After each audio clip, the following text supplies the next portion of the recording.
Hey, it's Tom. Hi, Tom. I'm Hey, busy. Nancy. I'm busy letting people in.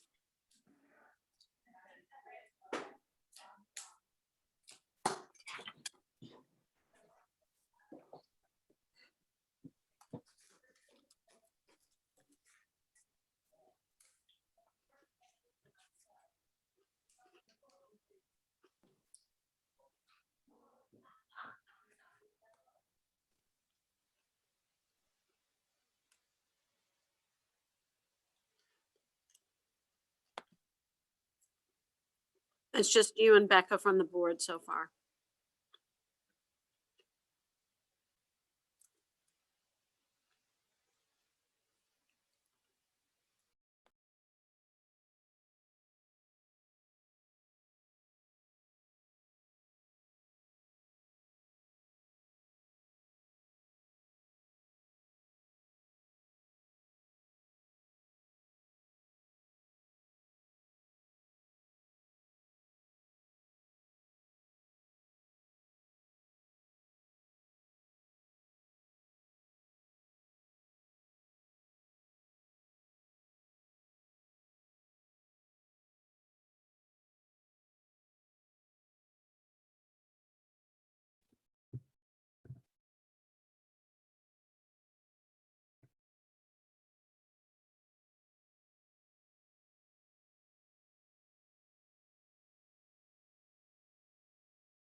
Hi, Becca. You're muted. Hi, Helen. Hi, John. Is Nancy here yet? Yes, I'm the moderator letting people in right now. Can I ask you a question? Sure. So do you have the ability to screen share the amendments to the domicile requirement exception tonight? Yes. Thank you. That way I don't have to go and dig it up.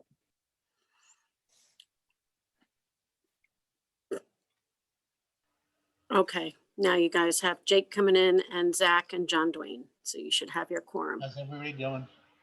And there are a lot of attachments on the website too that are conveniently right there.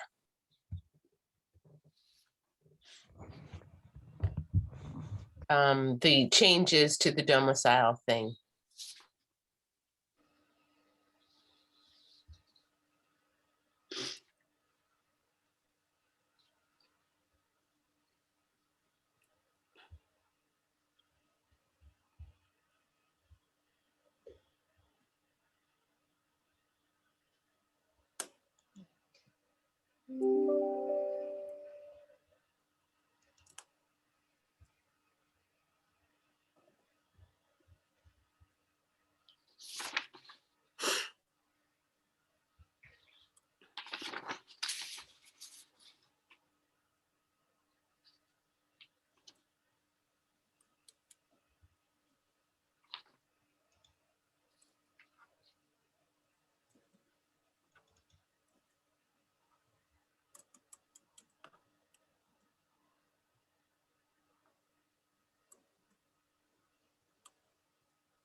So I see enough people for a meeting. Shall we give them a few more minutes to sign on, or are we ready to start? I think you guys have your quorum. You can start. We do. All right. So there are a couple of rules for today because we have a 2-hour meeting starting right about now, and we have a lot of topics to cover.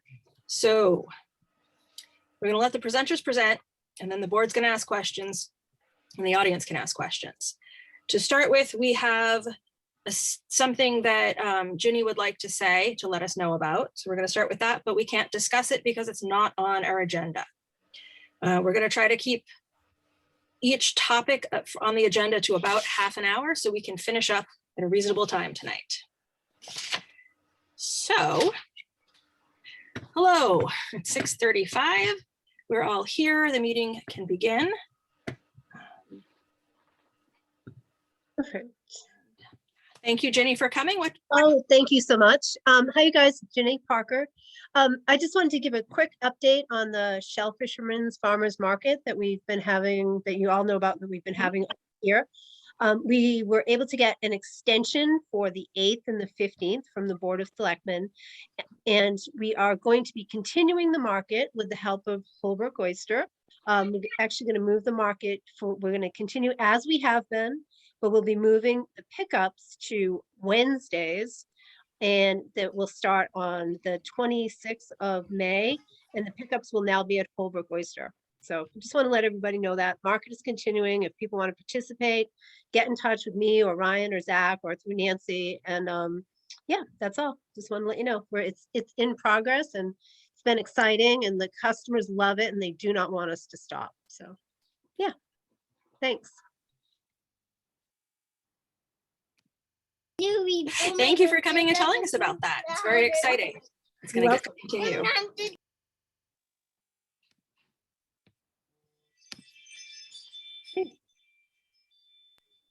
Trying to extract the children. Hold on. All right.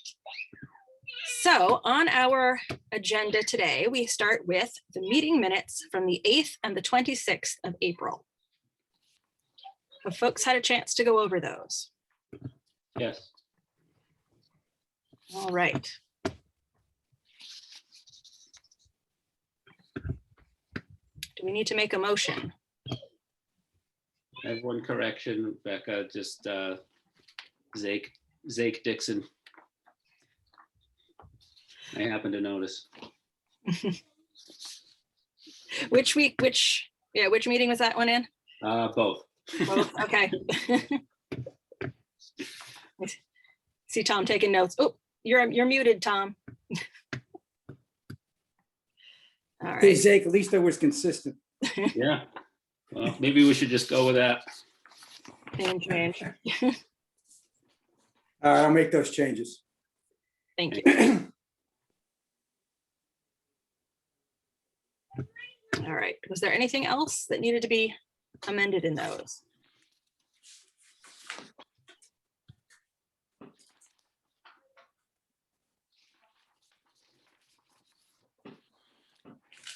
I'll make a motion to approve the minutes from April 8th and from April 26, 2021.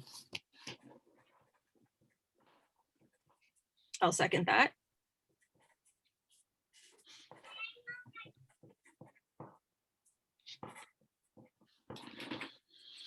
Are we ready to vote? Okay. Becca, I would just recommend that you ask if anybody's opposed. Okay. Oh, there's a few more pictures available. All right. Is anyone opposed?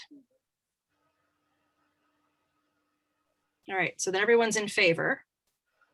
We've got, They're approved by consent. yes. 5, It looks like everybody's here. 5-0. 2, 3.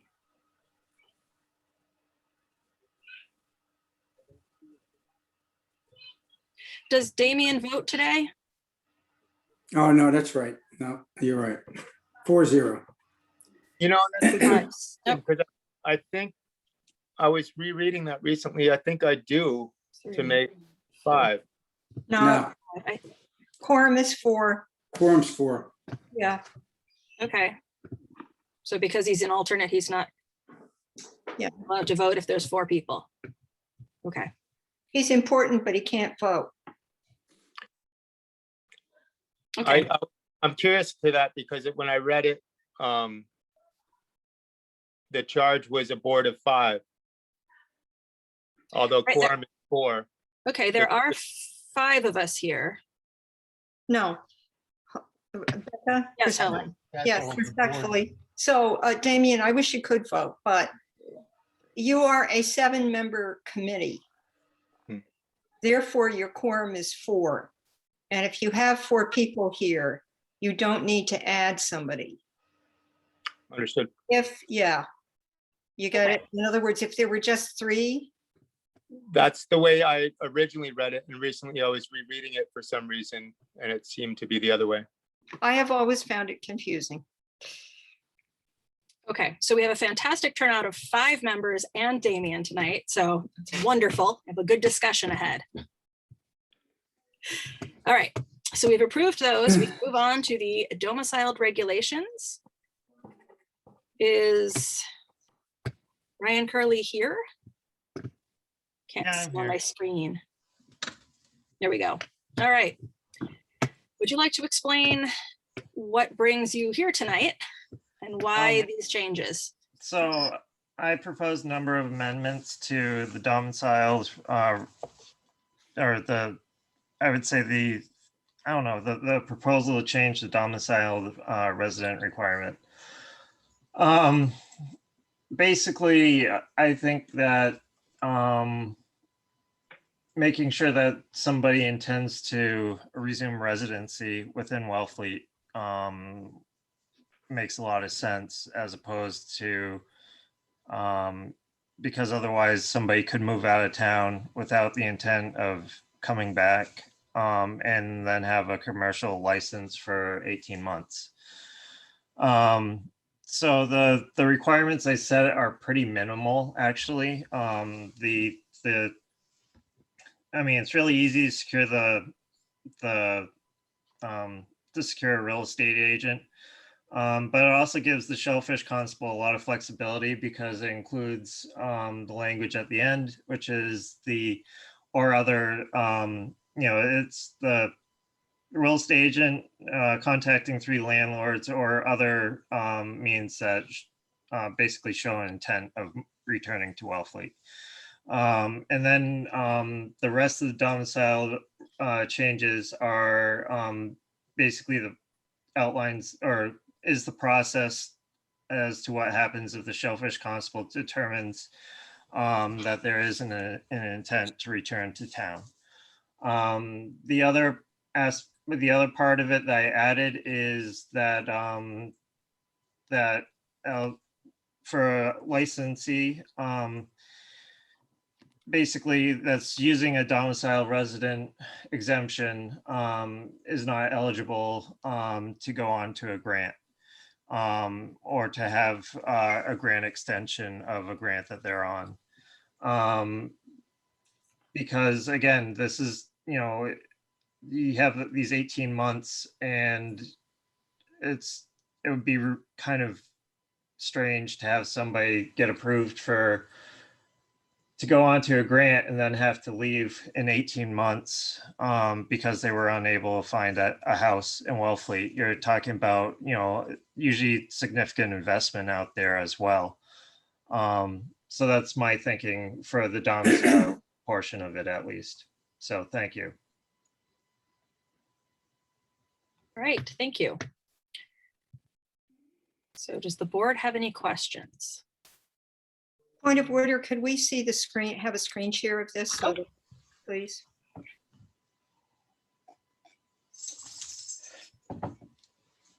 Nancy, how do we do that? I'm working on that. Hold on a second.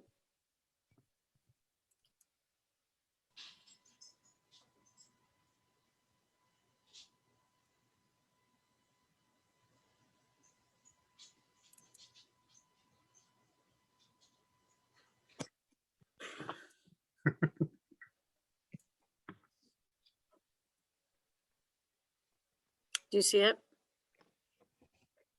Yes. Yes, thank you.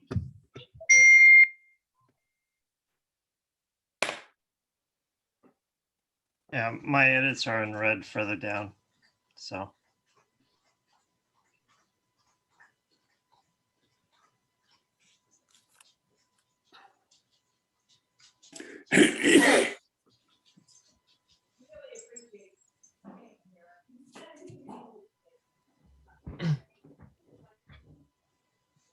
Yeah, I read through it and I didn't have any issues with it.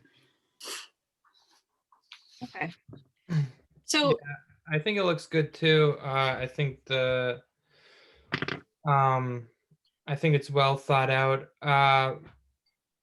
The only thing is, Ryan, the 3 prospective landlords. I mean, sometimes there isn't that in Wellfleet. So, mhm. I mean, do you need 3? Are you saying like the real estate agent would need to contact 3 people? I mean, what if there just isn't 3 people available? A lot of times there's nobody renting anything, you know? No, it's an or. So basically, real estate agent or contacting 3 prospective landlords or other such actions. Oh, I see. I see it. Yeah, yeah. So, you know, even if there is only like 2, let's say, prospective landlords or 1, if, you know, the Shellfish Constable determines that the person has expended sufficient effort that demonstrates an intent to return to town, they could still okay it at that point. So. Yeah, that makes sense. Thanks. I missed that or at the end. So thank you for bringing this to have us look at. We had a really long discussion about not wanting to drag people through the mud and making them go publicly exposing their financial situations and their housing situations when we discussed this the first time. This sounds very punitive to me. Not only did you lose your housing and you're at risk of losing your business, but now you're going to have to show proof that you're working hard to get back into town, which of course they are, because why would anybody want to leave, first off? And second of all, do we really see that people are going to be abusing, like, whoa, you have 18 months with a license in town still while you're leaving? Or are we trying to protect people who say, have kids and lose their apartment, and now they have to leave town, their kids have to go to a new school, they have to get all of this going, and they're at risk of losing their main business, and they don't have time to be submitting all of this paperwork to the Shellfish warden and then maybe the select board at the same time. This sounds an awful lot like you have to show your food stamp card and your WIC card when you go out in public, so we can all be embarrassed by your social situation, when it should have been enough for a conversation between the select board, the Shellfish warden. So it can stay. Paperwork. It can stay just with the Shellfish Constable. It is referred to the select board if the Shellfish Constable decides that there isn't evidence of intent to return to town.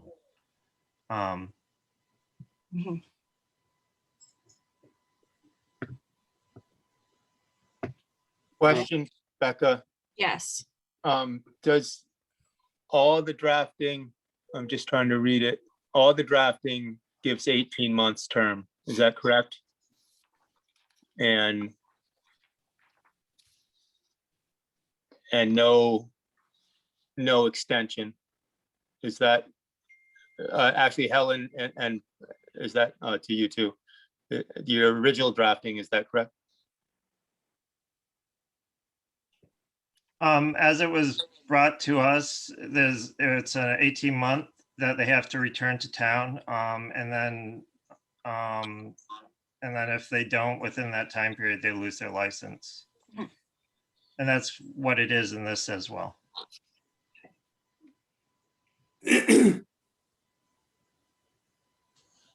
I do like sorry, Tom.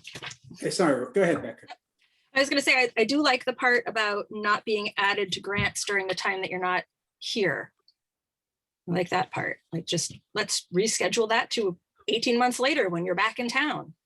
That part makes good sense. So what are you going to say, Tom? Yeah, Becca, based on the, can we run through a scenario here? Sure. Becca, you and I spent some time with the housing group the other day. Yes. And they gave us some ideas. So, what I see here is, all right, I just lost my housing. I have the ability now to, or maybe I don't even know it, but I have the ability to go to the housing group, according to Gary and Elaine, and ask for some rental assistance. So that's another step that they might want to do. I don't know if we include that in here, but I guess the question I have is, I'm kind of 90% comfortable with all this, but who's going to really help somebody else out and make sure they're doing all the right things that Ryan called out here, that they don't get themselves in any trouble? So I don't know if it's Nancy that directs them. All right, I contacted, I just lost my housing. Over five, so let's come up with an example. I lost it over, I pay $1,500 and the guy wants $2,000. So I lost it over $500. So now Nancy's aware of it. I contact a realtor or three, and they show me 3 homes. But at the same time, I'm able to go in front of the housing group, so another group that knows how desperate I am, and try to secure maybe $500 to get come back into Wellfleet and secure that property for another year. I'm trying to go through a scenario on how this is all going to work. Is Nancy going to be the go-to person, or is there going to be another go-to person that these individuals got to deal with? Is it the housing group? Is it Nancy? Who is it? So we know they're securing. I mean, I see this, Ryan, as, all right, I got 3 prospective landlords, but the other thing I did is I went to Elaine and Gary, and I secured possible help in my rental assistance. So Am I making sense? Basically, they would go to Nancy. I mean, that is a lot of work put on their part. I would assume that, she would say that's more than enough work that demonstrates their intent to resume residency within the town. And then it does not have to come to the select board at that time. It's just Nancy makes a determination, and that's that. Okay. Zach has his hand up, Becca. Oh, thank you. I can't see any of that. Zach. Hi. I'm failing to see the necessity for this. Am I wrong, or someone who has lost their home? I mean, the onus is on them to reestablish their residency here to keep their shellfish life alive. So I guess I'm just at the moment missing the point of having them prove they're trying to get back into town when, after 18 months they lose it. So they want to get back into town, right?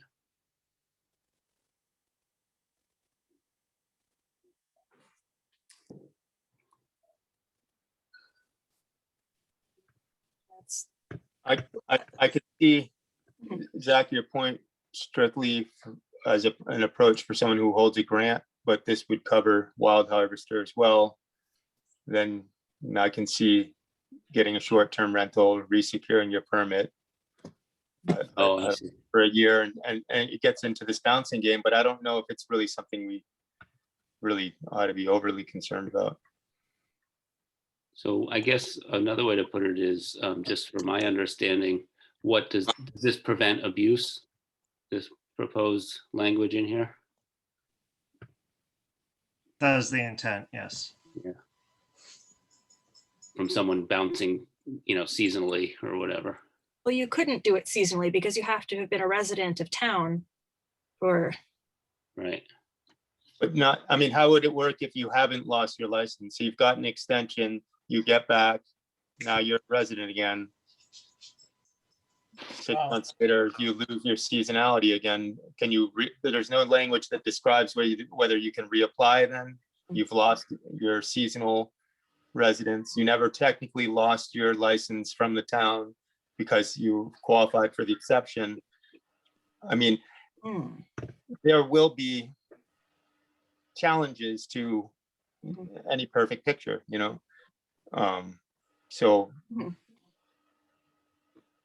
Well, we did discuss at another meeting that we would revisit this after a year and see if it was working. And that might be a reason that it wouldn't be working if we start seeing that. See, I don't see that there's, first of all, just from outside, because I don't spend enough time commercially on the flats with all, people that work here, but I don't know how many times this issue would have come up, even in the last year or 5. So that's something that, would help to know, but it seems to me what you have to plan for is the worst case scenario. It's not going to be where your rent goes up $500 and you can't afford it. It's going to be your house burns down and you got no place to live, and then you have to move to the next town over, and nobody plans for that. So there needs to be a provision in there where the clock of, generally, if you know that you're going to lose your place, stay within a couple of months through foreclosure or because your landlord tells you that's going to be it, then you have a little bit of time to plan and look for a new place in town. However, if you really get displaced, for the clock to start ticking at 18 months right then and there might be tough. I mean, honestly, you're talking about getting your life back together again, figuring out a way to work and save all your stock that's in the harbor, and keep it together while you're looking for a new house in a place that's notoriously hard to find housing. So I don't know how to fix it. There's got to be some way to build in a little flexibility where it would be a serious situation, but that's what you have to plan for, not just the simple thing of having your rent go up, which might be easier to solve. Yeah, I understand everybody's concern, but I think this doesn't require too much effort. And if this kind of is what it takes to get this approved, I think that, someone loses their house, they contact the real estate agent, that pretty much shows the intent to resume residency. They have 18 months. I mean, I don't think it's perfect, but I think, we had a long discussion. We decided it's worth doing. And I think these edits are pretty small in the grand scheme of things. And then also it kind of gives Nancy an out if she's having trouble with somebody to send them to the select board.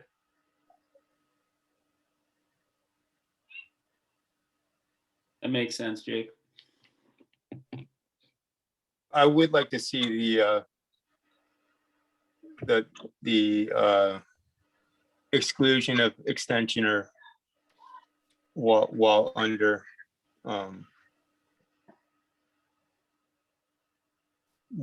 exemption.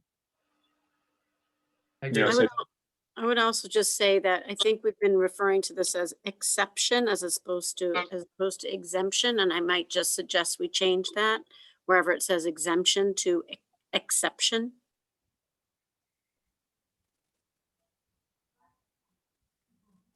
You're not really exempt from it. It's an exception to the rule. Okay. So what about limiting the amount of times that they have to report back to the warden with, like, if you haven't, like, check in at 12 months, halfway through, a little more than halfway through, like, check in, see how people are doing, if they're getting any housing, if they're looking for housing. Does it really need to be 6, 12-month anniversary, 30 days? Like, does it need to be that often?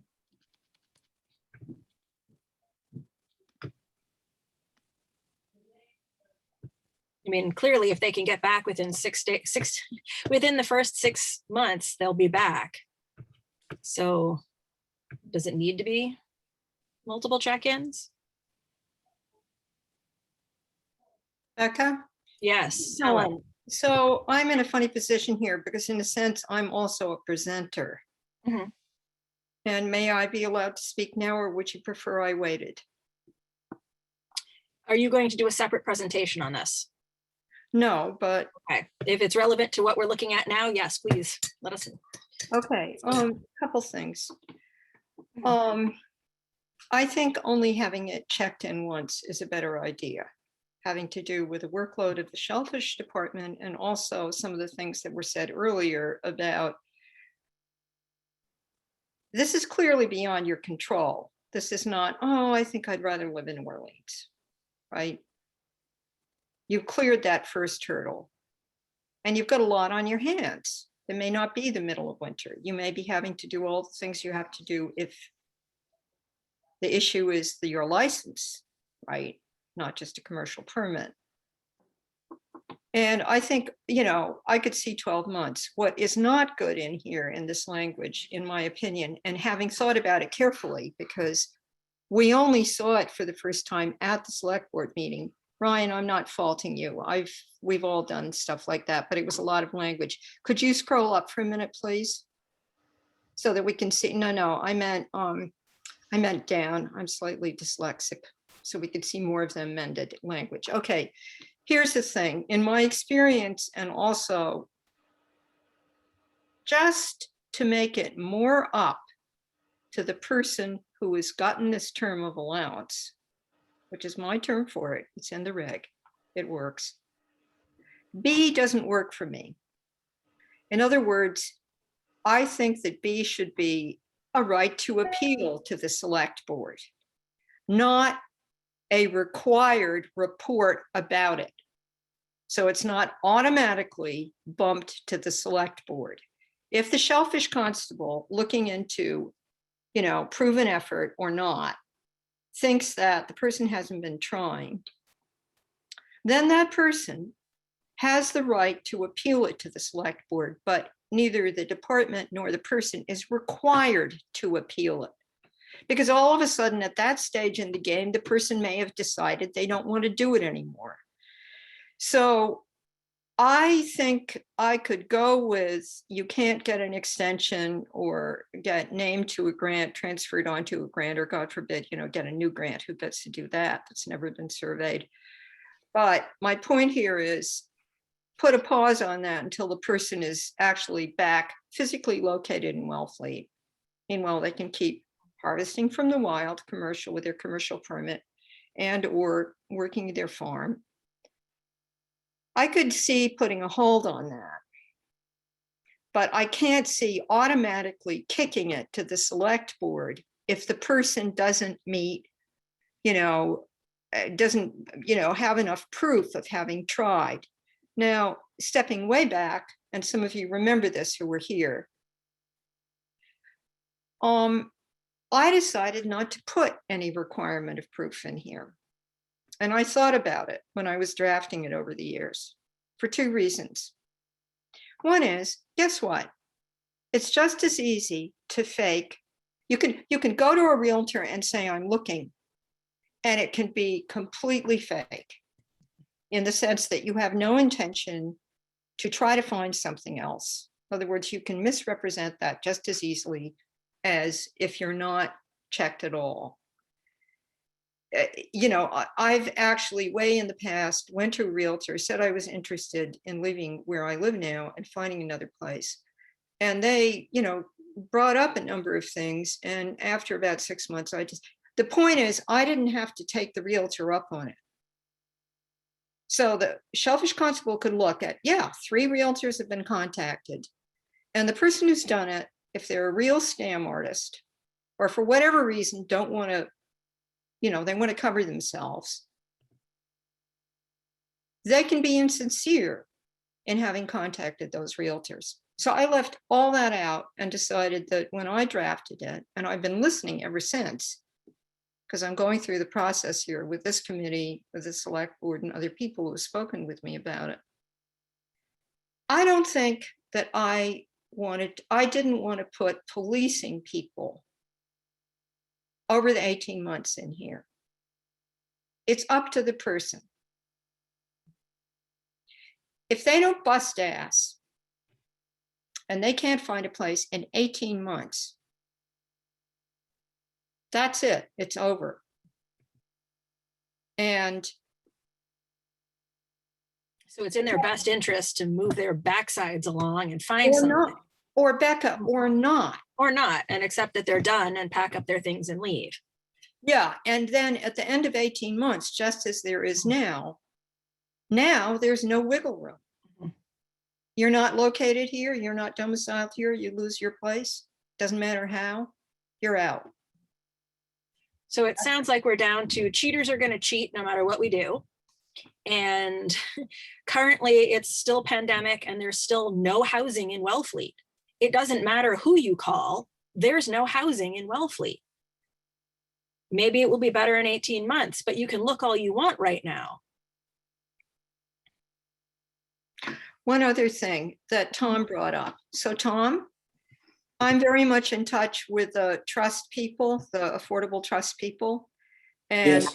they invited you all, or some of you. In other words, there's now way more consciousness on the part of the people in the housing groups, Partnership, Housing Authority, Affordable Housing Trust, which is going to be the place where all the money is. There is a resource now in Wellfleet, and anybody that loses a place like this, you know, or anywhere, anyhow, is very aware of the situation for people who fish commercially, fish or a farm. And they also are a place where you can go and find out all the ways you can get help, if there's any help at all. And that kind of horizontal communication is improved, let's say 200% than it was like 5 years ago. You know, where some people would know about, you know, an affordable housing lottery, but it's gone up exponentially in terms of outreach to the shellfishing community, and will get to be more so, to the point where it's possible that the shellfish department will also be briefed about this. And although not in charge of helping, that's not shellfish department work, could simply hand somebody contact information and all the different kind of funding sources you can apply to and ways in which you can find a new place to live, just on a sheet of paper or contact information. Nancy, does that sound unreasonable through Beckett to you? That it be their responsibility? That it's their responsibility, but also that the shellfish department could say, Here's look, a leaflet. yeah, here's contact information. You call these people, and if there's nothing to rent, they will continue to help you, which is actually what they're dedicated to doing. Meanwhile, of course, there's, you know, nothing affordable to rent here, but the Affordable Trust Fund is now, you know, rental assistance and buy downs. There's going to be more money for that.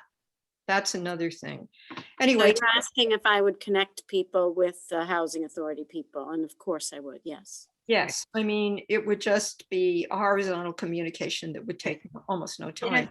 In an effort to keep things moving, because we're running out of our half hour, is there anything you need to finish up with, or should we move on to the next question?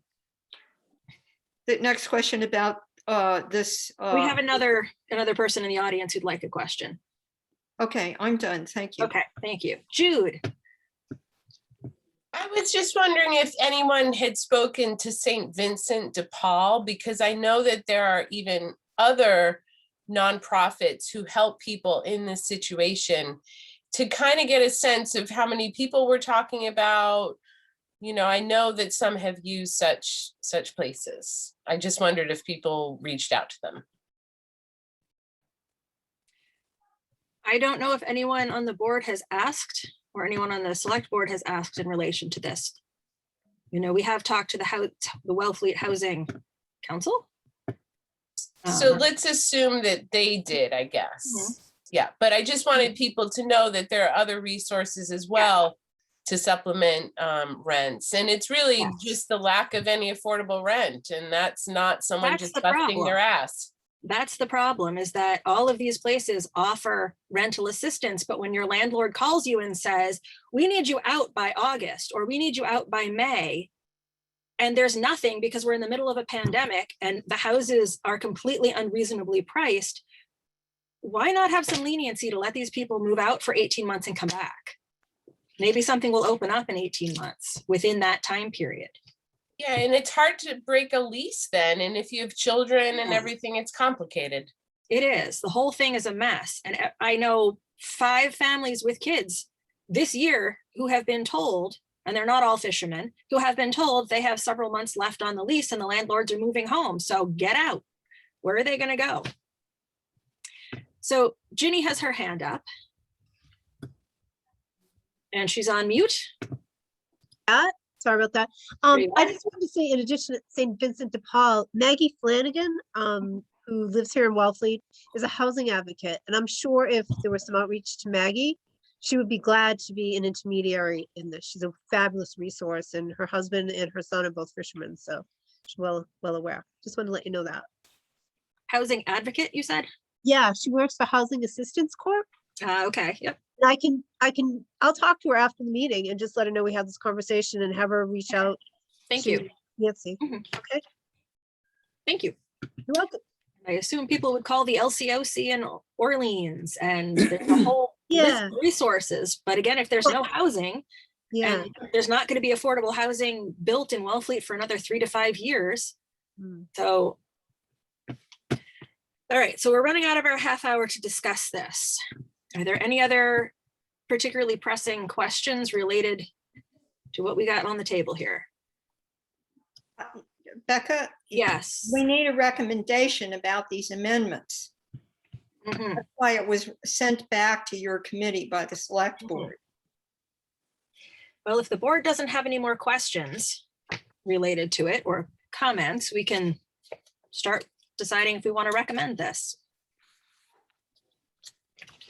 Or what part of it? I have one last question about the timing of this going. This goes to the state, this comes back, this is a process. This isn't just changing town policy. This needs state approval, correct? And to revisit this in a year, we'll go through that again. No. May I answer that, Becca? Yes. Briefly. So, Ryan, I can't see you on my screen, so I can't tell if you're trying to answer it too. No, Sorry. I'm not. Okay. yeah, so the way it goes for us with shellfish regs Mhm. is you guys vet it. Mhm. The language comes from somewhere. You guys vet it, as you have done. This is the third time. Then it goes to the select board with your recommendations. And then it goes to the state. The way I used to do it when I was on the committee was if there was language, and Nancy does this, Mhm. I believe. If there is language that your committee gets to pretty much look at well and draft, I used to then run it by Mike Hickey unofficially with his consent, delegated by the Shellfish Committee. We don't, that doesn't necessarily happen anymore. It may not. It didn't happen with this. But I had already talked about it long ago when I used to be on your committee with people at the DMF. So, it's had a long history, this, and I would very much appreciate, if you don't mind, Ryan, if the different parts of this were looked at. In other words, should there be Mhm. I'm questioning mandating it, sending it to the select board and simply offering the right to appeal, which is very normal in regulations and bylaws. And then the last thing was, should you not be allowed to get named to a grant, transferred onto a grant, or to get an extension or have any more than you already have? So they're, to my mind, clarifying the language, those three issues. Whatever you guys want to recommend is what I at least personally want to hear.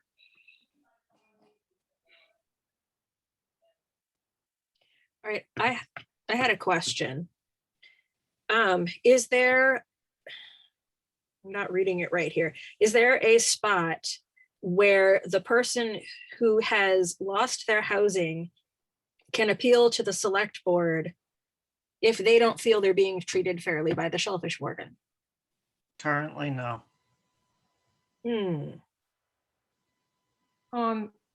Yeah, Perhaps there should be an Yes, amendment there to That's not true. either party can sorry. request. No. Is there, Helen? Yes. Where two is it? sections. Mike DeVasto added that. I had it in there, I took it out. And Mike brought it up and said, you should be able to checks and balances, and it's back in there. And if you scroll around, I'll find it for you.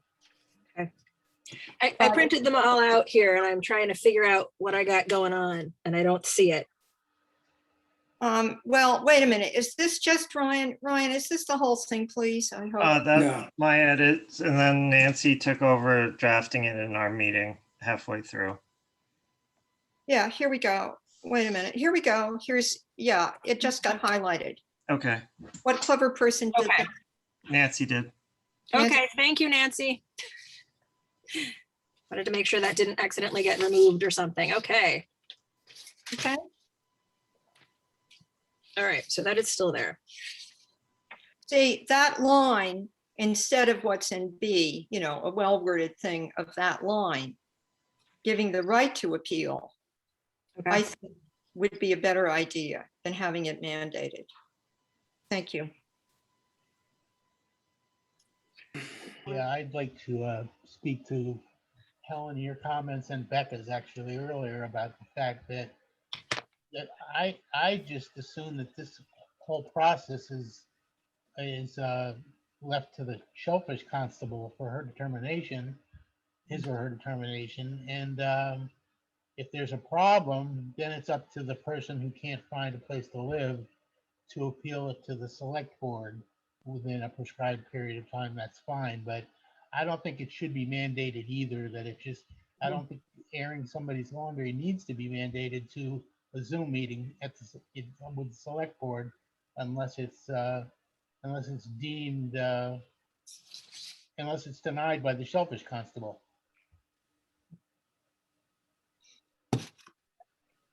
Somebody, if the Shellfish Constable determines that somebody's been looking and doing everything that they can to find a place, but they're not having any luck, I guess my sense is that it should be able to be handled by the Shellfish Constable and only bumped up to the select board kind of as a last resort. Yeah, so right now, that's how it is. It's left up to the, or as amended, it is left up to the Shellfish Constable. Make the determination. If they make the determination that there isn't, then it would be appealed. But I could see why it might want to be like, change B to some version of the license holder may appeal to the select board if the Shellfish Constable says that they have not demonstrated intent.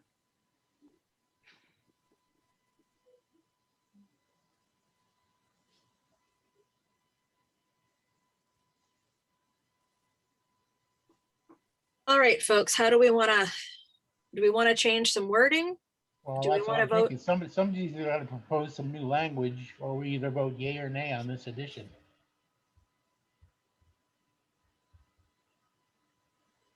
Well, yes, Helen. Well, you guys don't have to draft the language.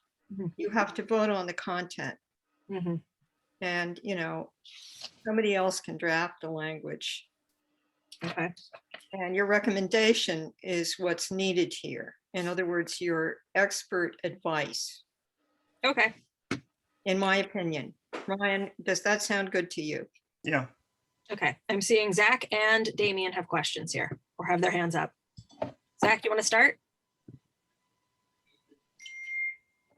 You're muted. Apologies. I think we're close, and I think if we just go perhaps through Helen's three items, that would take care of it. Okay, and Damien? I was gonna recommend or suggest that we keep the license must provide sufficient evidence to support or to secure, but that we strike A, B, C, and D and add the ability to appeal in some way. Okay.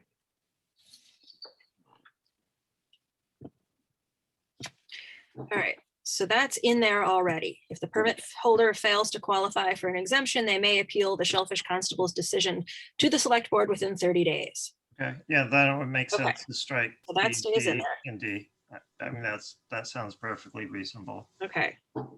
So B, C, and D could be struck from both locations? Yep. The same, yes, okay.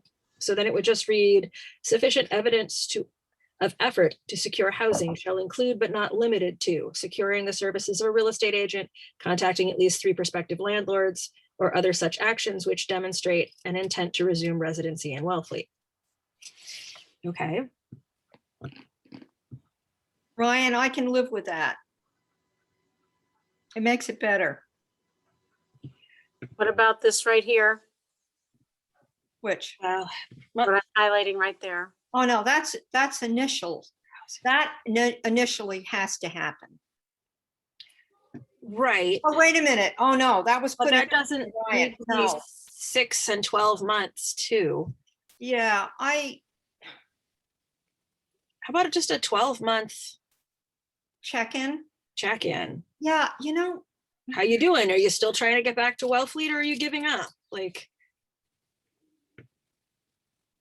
That's why I was suggesting that we just leave the sentence and not have the backing it up. Just leave it that they should check in. It's a good onus.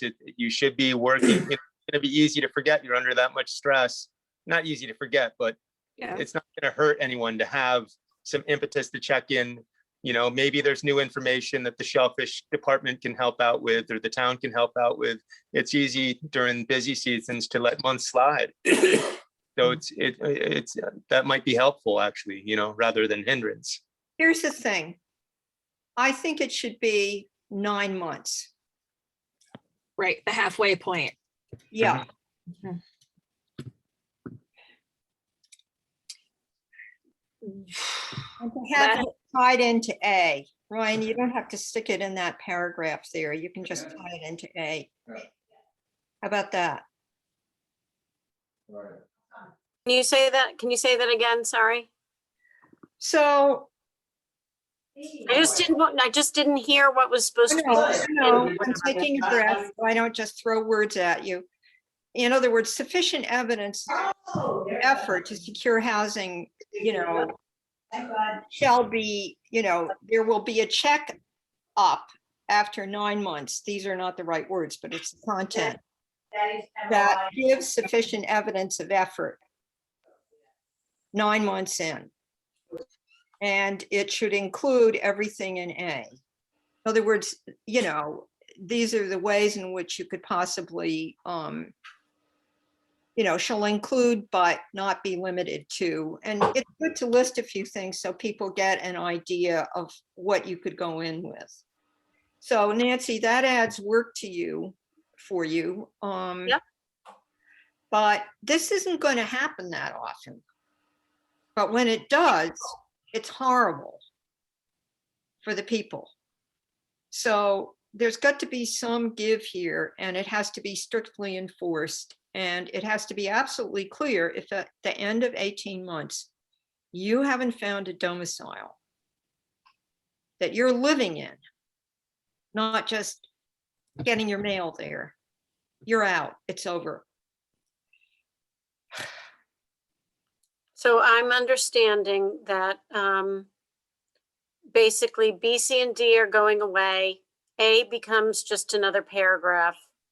And And then you can't have a license or you can't. that stays, same down here, just A becomes a paragraph, B, C, and D go away. Yeah, and then you can't get any more than you've already got.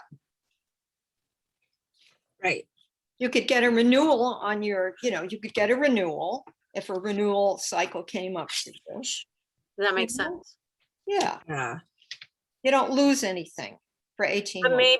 maybe the renewal period would have to be shorter. I don't know. I might just talk about it with the select board when they got for renewal. No, I just think gotta tell you, I'm all for keeping it simple. I don't know why, if you're moving B and C and D, why A even needs to be in there either. I think that A, there's already a sentence up above that says you're to provide the Shellfish constable within 30 days. It says now if you want to make that 180 days, that's fine. If you're looking to do 6 months, at the 6 months or 9 month point, whatever you wanted to do.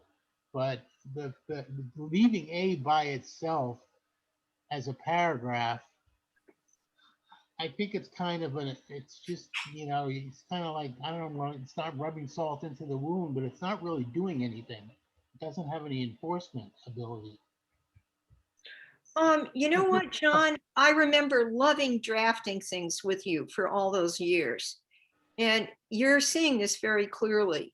If you added the kind of purpose behind the checkup, 9-month checkup at the end of it, within the paragraph above, you could get rid of A. So Well, Ryan, that's what that would make more sense to me. yeah, so Ryan, looky here. So it's going to be 9 months. And it's going to, you know, sorry to be like this, what the Shellfish Constable is going to hear about is actions which demonstrate an intent to resume residency within Wellfleet.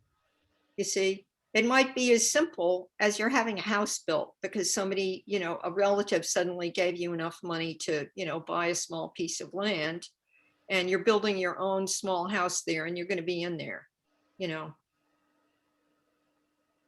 In other words, that would be actions which demonstrate an intent to resume residency within Wellfleet. It could be any one of a number of things. But remember, the Shellfish Constable has been trusted previously to verify that you've really lost your place for reasons beyond your control. And that's one of the things that makes this a very, very strict exception. And hey, guys, give me a break. It's not an exemption, it's an exception. Please, give me that. All the years. It's an exception. I think we all agreed on that, right? Becky? Yes, exception. Yeah, So here's the proposal. it's not an exemption. That, you know, that's kind of a different, it has a different spin to it. Mhm. Ryan, what do you think? I mean, that would be okay, except I would prefer some description as to what a sufficient effort would be. So I would include, you know, the A within that whole paragraph. Yeah, or give it its own paragraph there, you know, but it doesn't have to be lettered. It can just be another paragraph, or you can number it, you know. That's wordsmithing. Why What we're, don't you add that as a simple sentence right before what's already been changed and read up above? Yeah, I mean, that would make sense because it's already talking about sufficient Yeah, evidence. so Right where the cursor is now, right here, right? housing within Wellfleet to the Shellfish Constable's satisfaction within 9 months of the licensee's loss of license and loss of housing in Wellfleet. Just leave it just like that and see how it reads. And I'm just having a hard time with the red and the black here. So let me see. So Wellfleet. Okay. Evidence of effort to secure housing within Wellfleet to the Shellfish Constable's satisfaction within 9 months of the license. No, within 9 months of the loss of their housing within Wellfleet. maybe not those exact words, I'm but trying to think of that, something very simple, just like that. So the idea is that sometime the licensee needs to provide to the Shellfish Constable's satisfaction sometime within 9 months their good faith efforts to secure housing within Wellfleet from the date from the loss of their housing, period. And then you could get rid of A, B, C, and D. It's up to you, but I'm thinking something simple like that clarifies what you're getting at. So within 9 months, and that way, if the Shellfish Constable at the end of 9 months says, I don't think you're trying hard enough, then we can decide that the time has come that we have a problem. And the Shellfish Constable then could refer it to the select board, or, you know, the Shellfish Constable could just say, okay, you're not going to get your license back in another 9 months, so you better make a little bit more effort and come on back to me with a plan. well, not a plan, just, hey, I got a place, I'm coming Yeah, back. all right, with a place. So I Yeah. know I'm kind of thinking out loud, but I just have a hard time when I'm not typing the stuff in to get it down. Well, we're all the same, but you know, John, here's the thing that I, at least personally, as one person on the Shellfish Regulatory Board needs. I need to know what you think about content, and you guys have done an amazing job on it just now. For my purposes, I can't speak for Ryan, for yourselves, but I think this regulation change deserved 3 Shellfish Committee meetings. It's a big change, and it's really in keeping with what's going on for people right now. So thank you for all the time you spent on it. I wish I'd pushed it earlier, but nobody seemed to want to look at it. Like 10 years ago, I brought it up. Nah, nobody wanted it. Well, we're in a definite housing crisis right now, so maybe this will help people. Yeah, well, it's a little more wiggle room. Okay, so we are coming up towards of an hour at this point. So do we want to vote to recommend the changes that we've made to that segment? I don't see any changes up there. No, you don't need exact. It's not a Word document, so I can't actually make the changes. Oh, okay. So, but the changes, we're getting rid of B, C, and D. Yep, I've written that down. Right, okay. BC are coming away. And changing the time period to 9 months, so a check-in at 9 months. Yep, I have that. Okay. And then I just wasn't sure about what John Dwayne was just talking about, if there should be any sort of a change to the sentence that begins with the licensee and then A. Okay, here's how it goes. You go to A and you simply add the phrase within 9 months of losing, and I have a term earlier in the reg changes that you might want to use. I forget what it is, but the content is housing. Within 9 months of losing their domicile status or whatever it was, sufficient evidence of effort to secure housing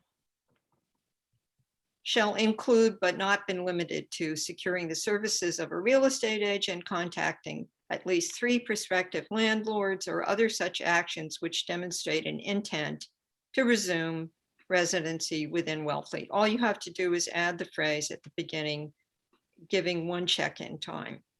And then to the satisfaction of the Shellfish Council. Yeah, right. Yes. That's And it should say also within 30 days, because otherwise it would mean it would be the specific date that they lost their housing. Okay. Good point.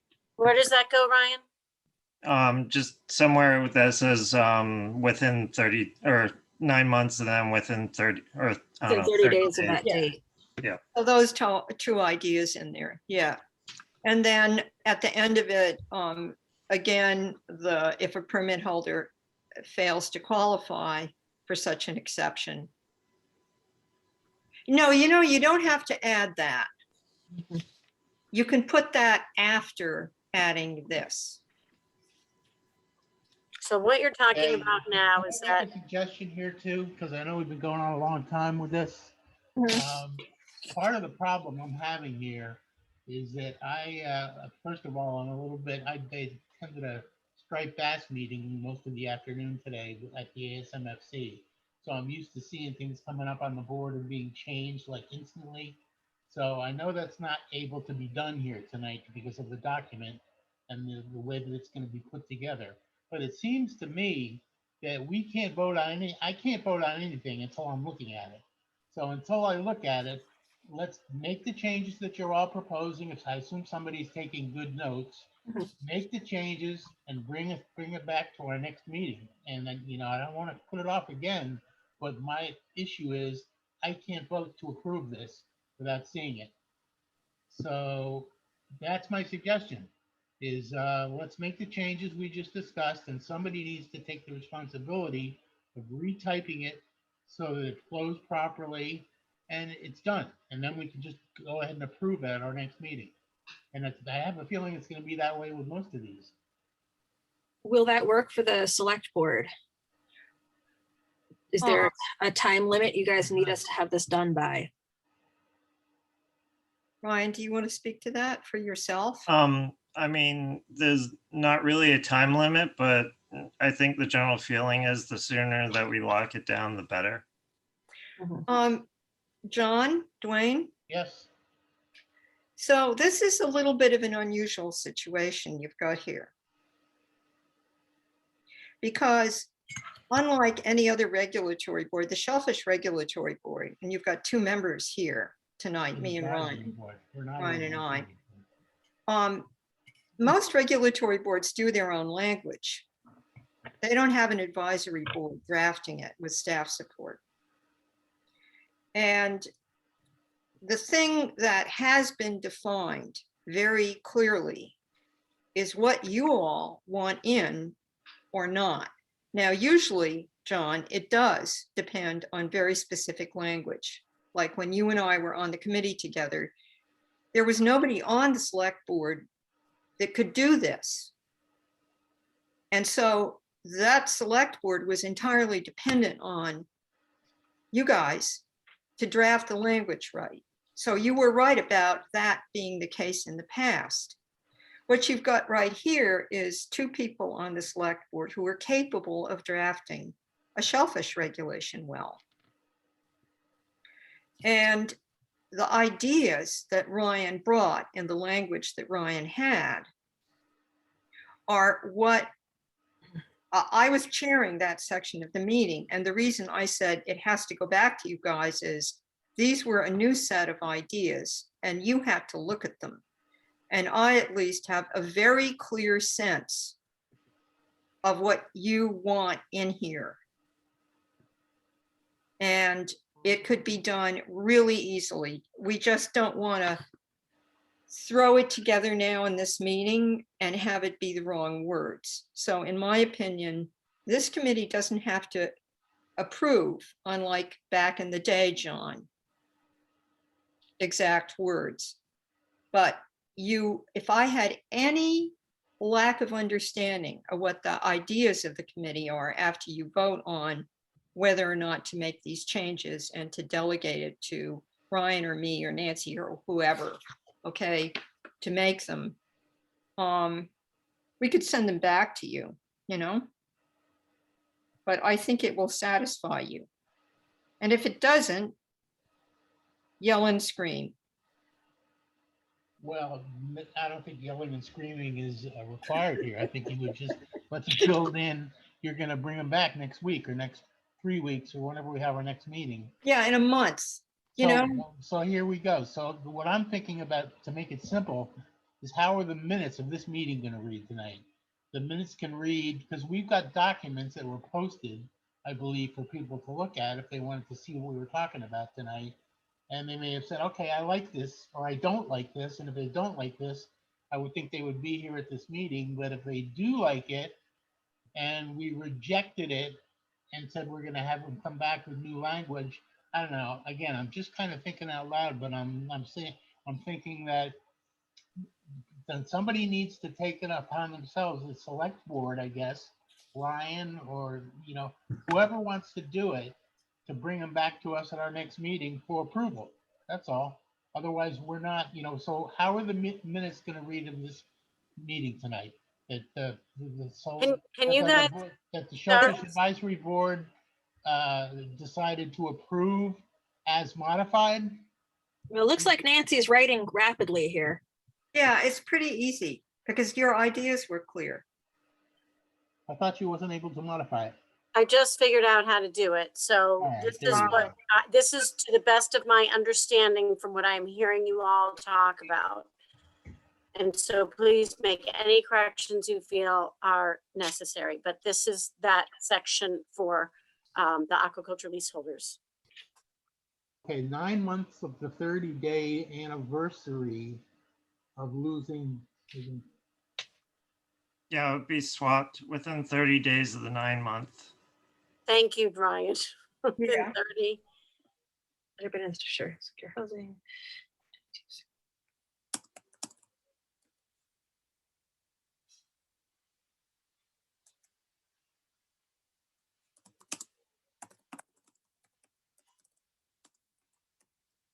See, again, I thought that whole thing was unnecessary about the real estate agent, anything that's just hyperbole, literally, that's easy to fake, that doesn't mean anything, why not just say sufficient evidence sufficient to the Shellfish Constable shall be provided, period?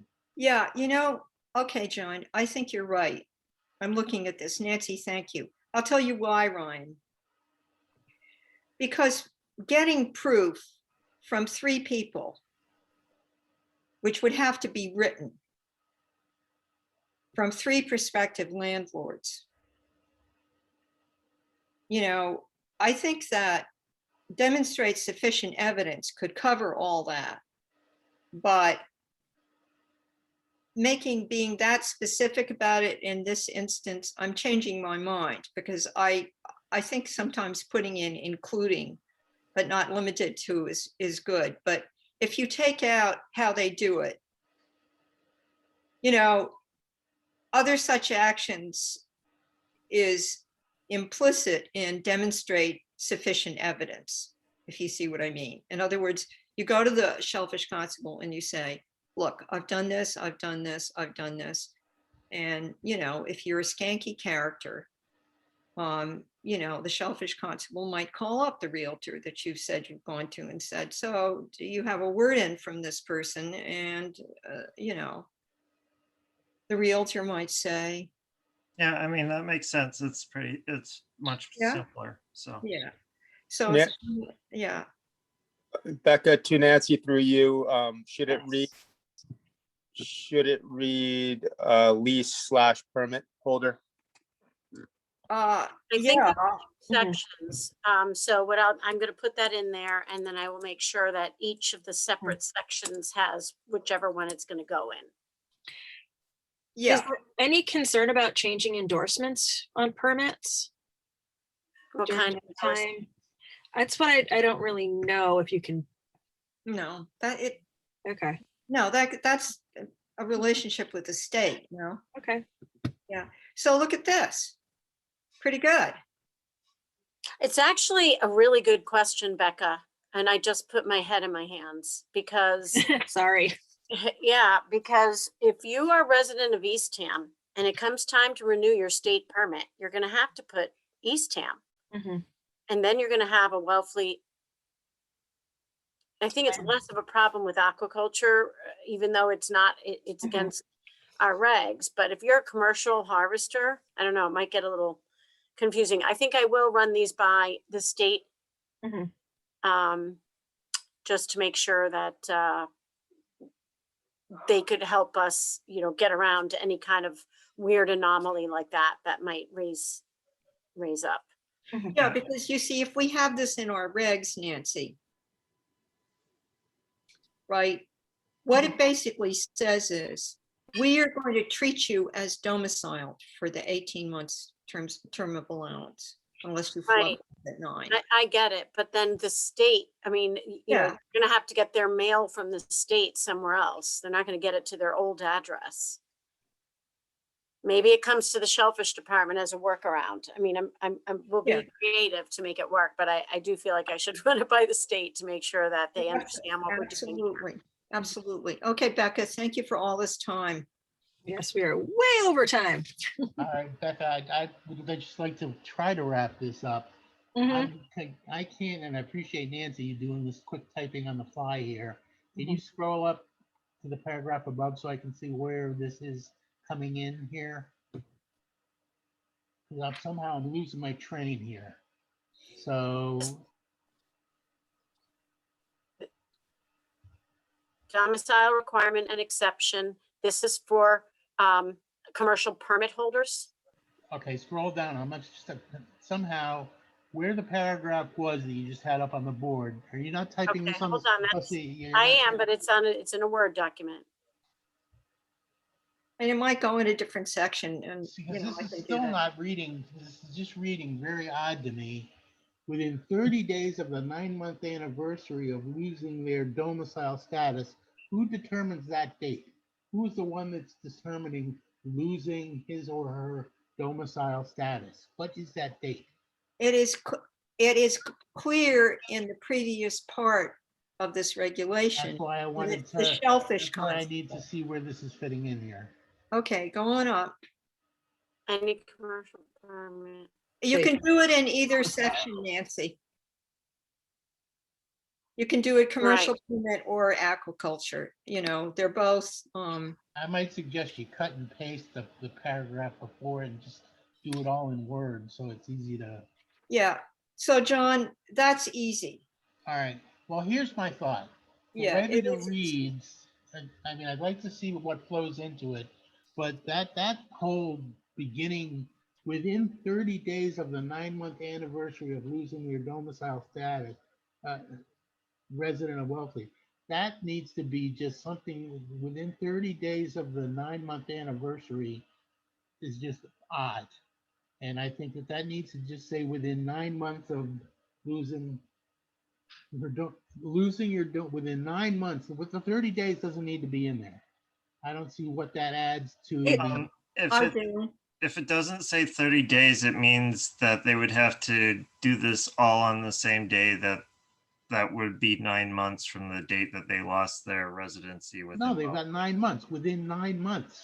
Mm-mm. No, it's supposed to be a check-in, right? Within 30 days of the 9-month anniversary of their removal from town. That's what I'm having a So problem that's, with. it's a check-in. So we're giving them a month to get that check-in done. Yeah, it's more important to realize that these things can happen very suddenly, and we hope it never happens, but it could be a house fire. Hmm. And it gives you, in other words, if you don't make it at exactly 9 months, it could be 2 weeks later or a week before. It has to be within the 9-month anniversary, right? It 30 gives days you a of. little breathing room to meet the 9-month requirement. The minute you have a number, if you have to adhere to the number if you're an enforcement officer. So precisely 9 months is a little bit too precise for a check-in. It gives you a month around that time. Okay, The whole concept of a check-in, I don't see anywhere on here. that's what the 9-month anniversary is. You have to Okay, come in. and again, it's check very in. hard for me to do and- this when I'm just, the way this reads to me is the Shellfish Constable, period. Status of domiciled residency is defined in section 2 of these regulations. And so I don't know where that's coming from. You know what I mean? And maybe I'm just, all right, so I guess I asked for half of the paragraph and I got half of the paragraph. I'm trying to figure out what, John, yes. it's okay. And I'm speaking like this, not because I'm bullshitting you, but because I spent so long on every expletive word of this that I can tell you it's covered earlier. And if there's some kink in the flow, the content is already here. And the flow can be changed by, you know, making it another section or something like that.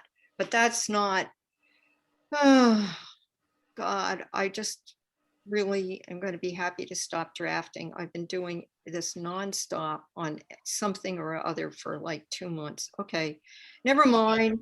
This comes back to my point that I made before, and again, this should make it easy, is change it as you all see fit tonight, and let's bring it back to our next meeting to approve it. Because There's nothing to okay. approve tonight.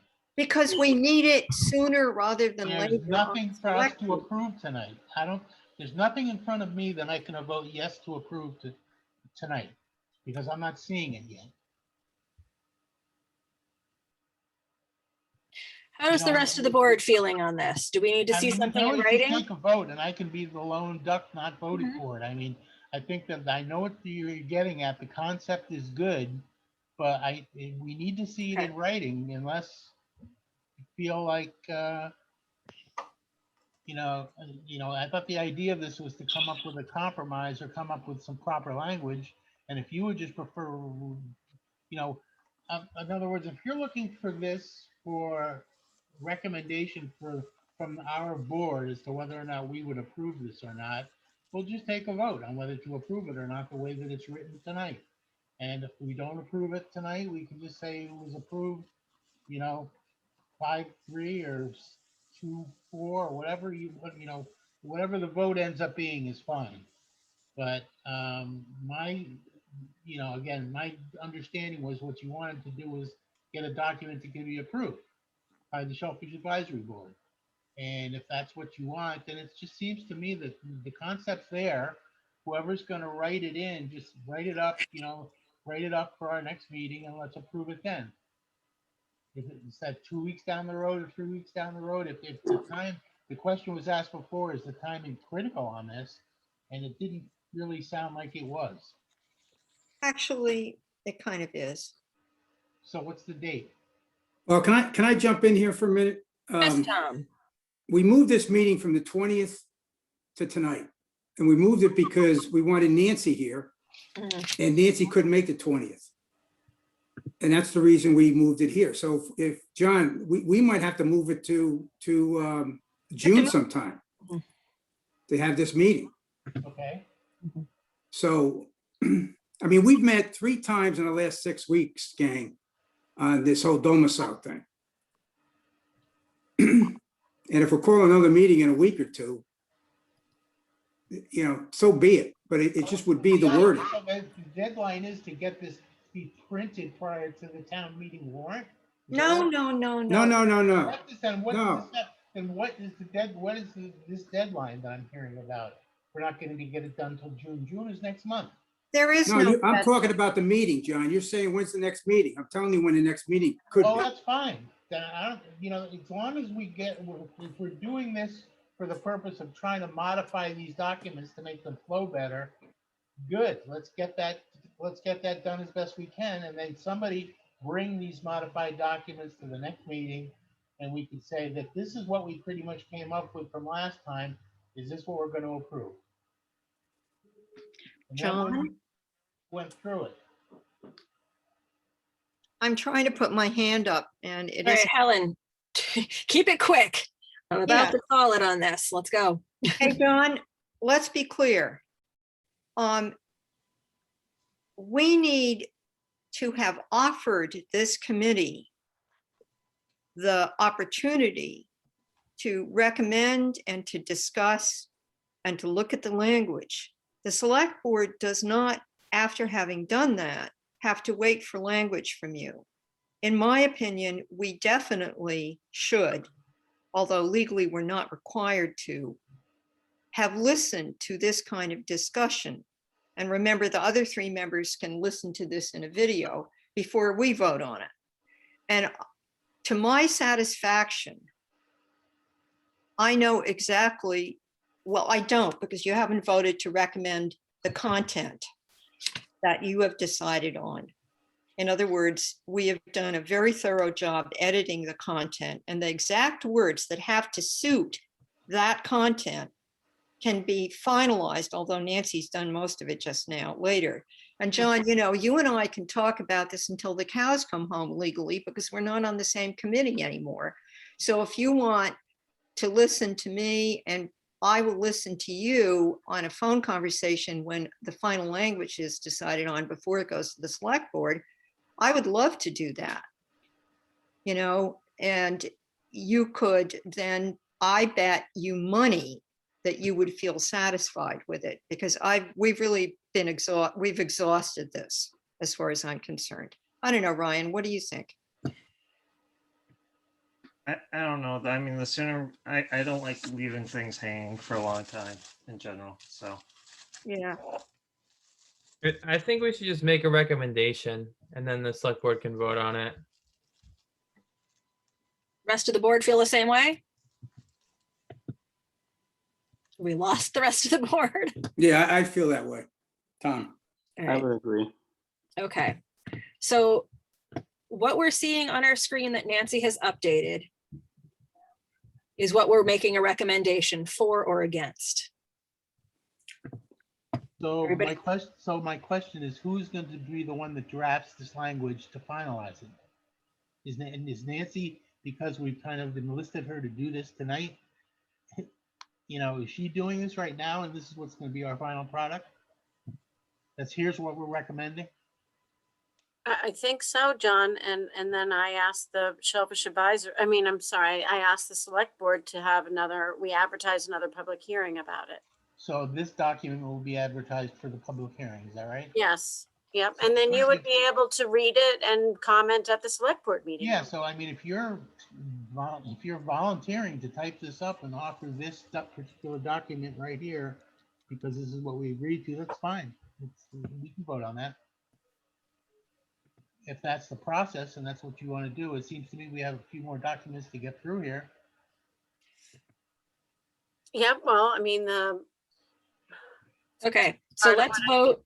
my Let's job. vote on whether we want to let them handle organizing this in the wording that needs to be done. Because it looks like we've put our 2 cents in here and they understood what we wanted. So somebody needs to make a motion.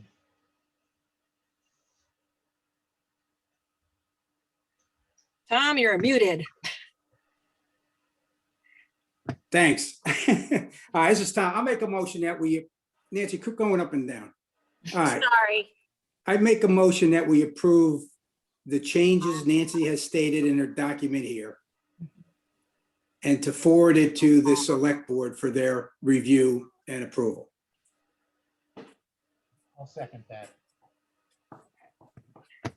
Is anyone opposed? That's So with I'll- the that's with the understanding that the select board is going to be discussing this at an open meeting at some point. Yes, you have to do a roll call vote. Okay, how do we do that? I can't see everybody on my screen. just say people's names. All right, I can't see everyone on my screen here. All right, Zach, Zach, yes. me, yes. Tom, Yes, I'm scrolling down my screen here. Damien, no, wait, you don't get to vote, do you? Jake Yes. and John. Okay, what did John say? So I was the one that seconded it, so that's a yes. Okay. Yeah, okay, just want to be sure. and Jake? Yes. Okay, sorry, I didn't mean to cut you off. All right, So I just have one thing there's a lot of people on here for the community discussion. let's of do it. Agriculture, and I feel like we need to respect their time. Absolutely. Let's skip right to that.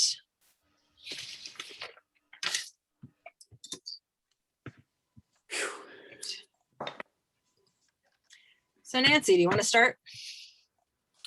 Okay. Hi.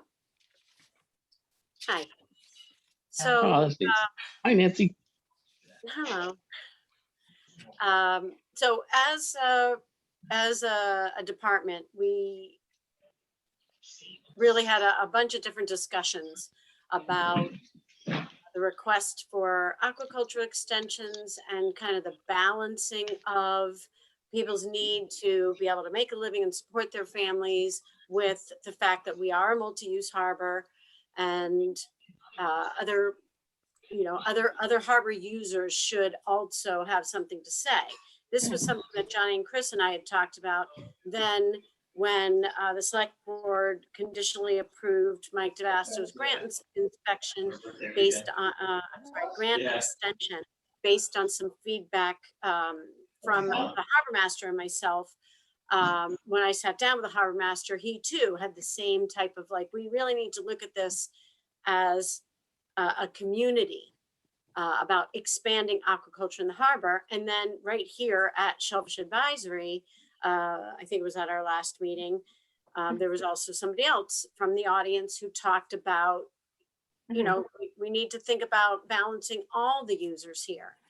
So when Will and I put our memo together for the select board, we just said, let's start these conversations. And so why not begin as soon as possible, because we already have a lot of other grant extensions in the process, people interested in them, people, at various stages of deciding whether they want an extension or not. And I think that, before we go just like whack-a-mole, okay, yes, here and there, we should really discuss it as a community and think about how do we want to expand. And then the other kind of the underlying factor is also that the area from Indian Neck out to Field Point that the town acquired from the How Do You Like Them Apples Trust is now, part of the town's land. And so there have been other people who have also said, this should be a town decision for what happens out there. So I put that forth for, what I hope will be the first of a few different community conversations and people providing input into how do we balance these different users and make sure that we have a harbor that is profitable and accessible to all.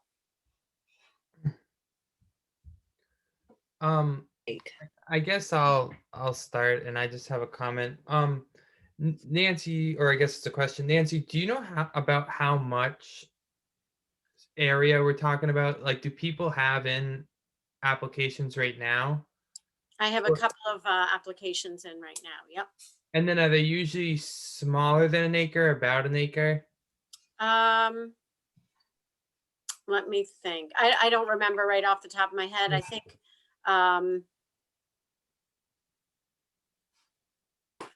one is smaller than an acre, and I think one is larger than an acre of the two that I have paperwork for now. And then that's all I know. Yeah, I mean, I'm glad we're having this discussion, but I also think I should state that it seems that it's not like when we talk expansion, I think people sometimes get the idea in their head like grants could possibly start popping up everywhere and we could just expand anywhere in the harbor.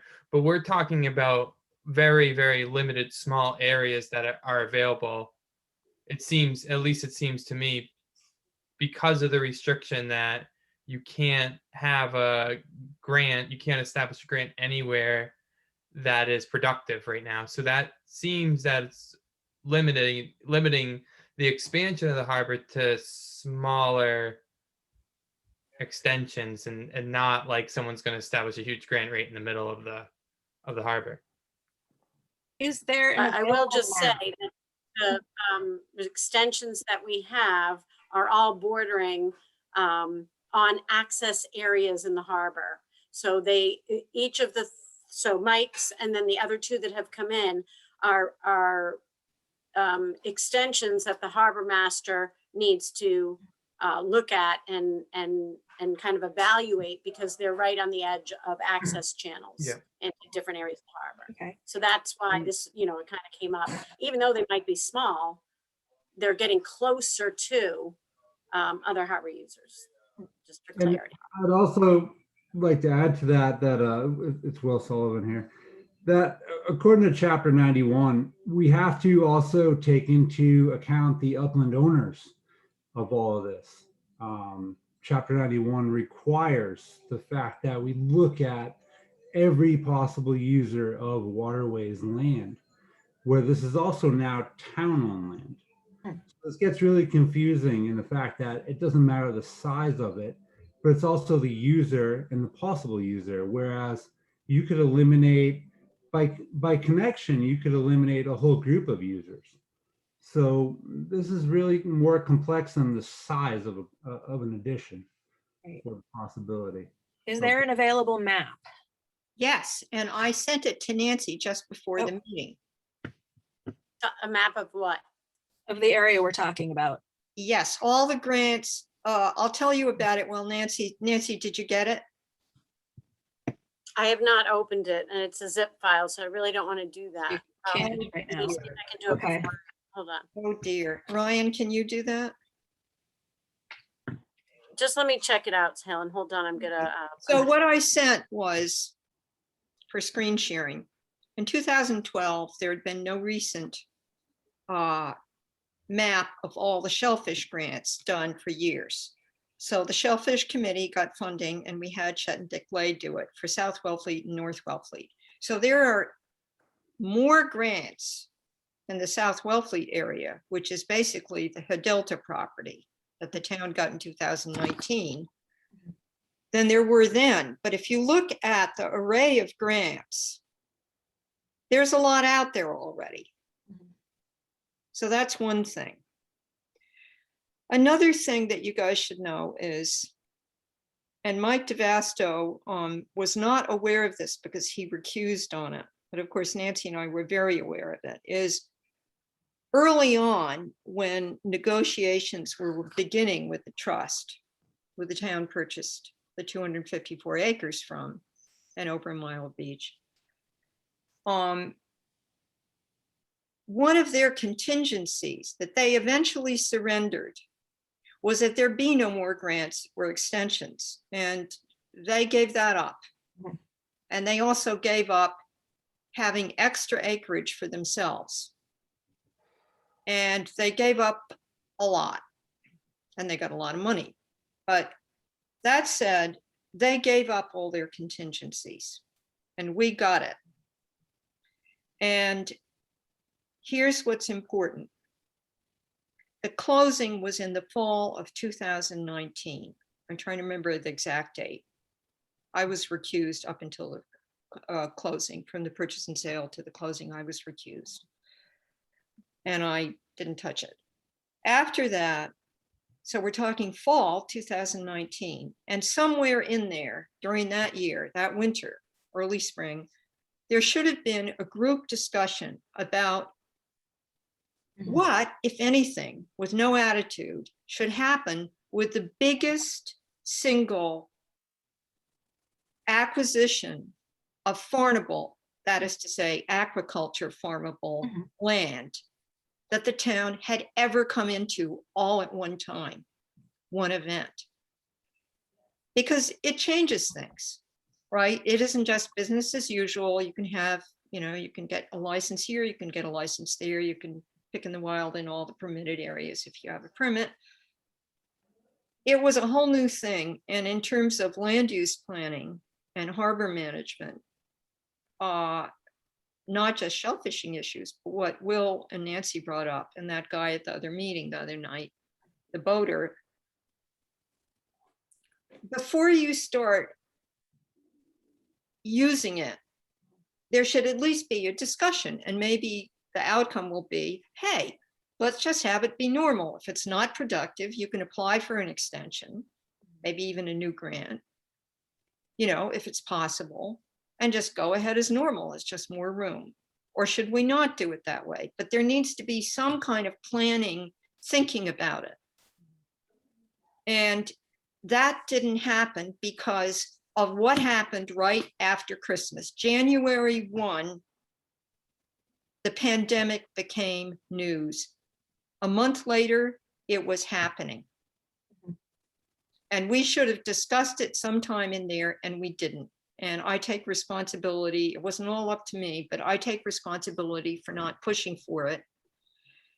And I think it would have been nice if everybody had hit the pause button before asking for an extension there.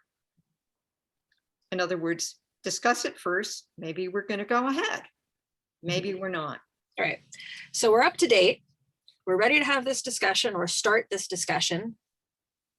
So how are we doing on the map, Nancy? Yep. Do you want me to screen share? I would love to see it. Thank you.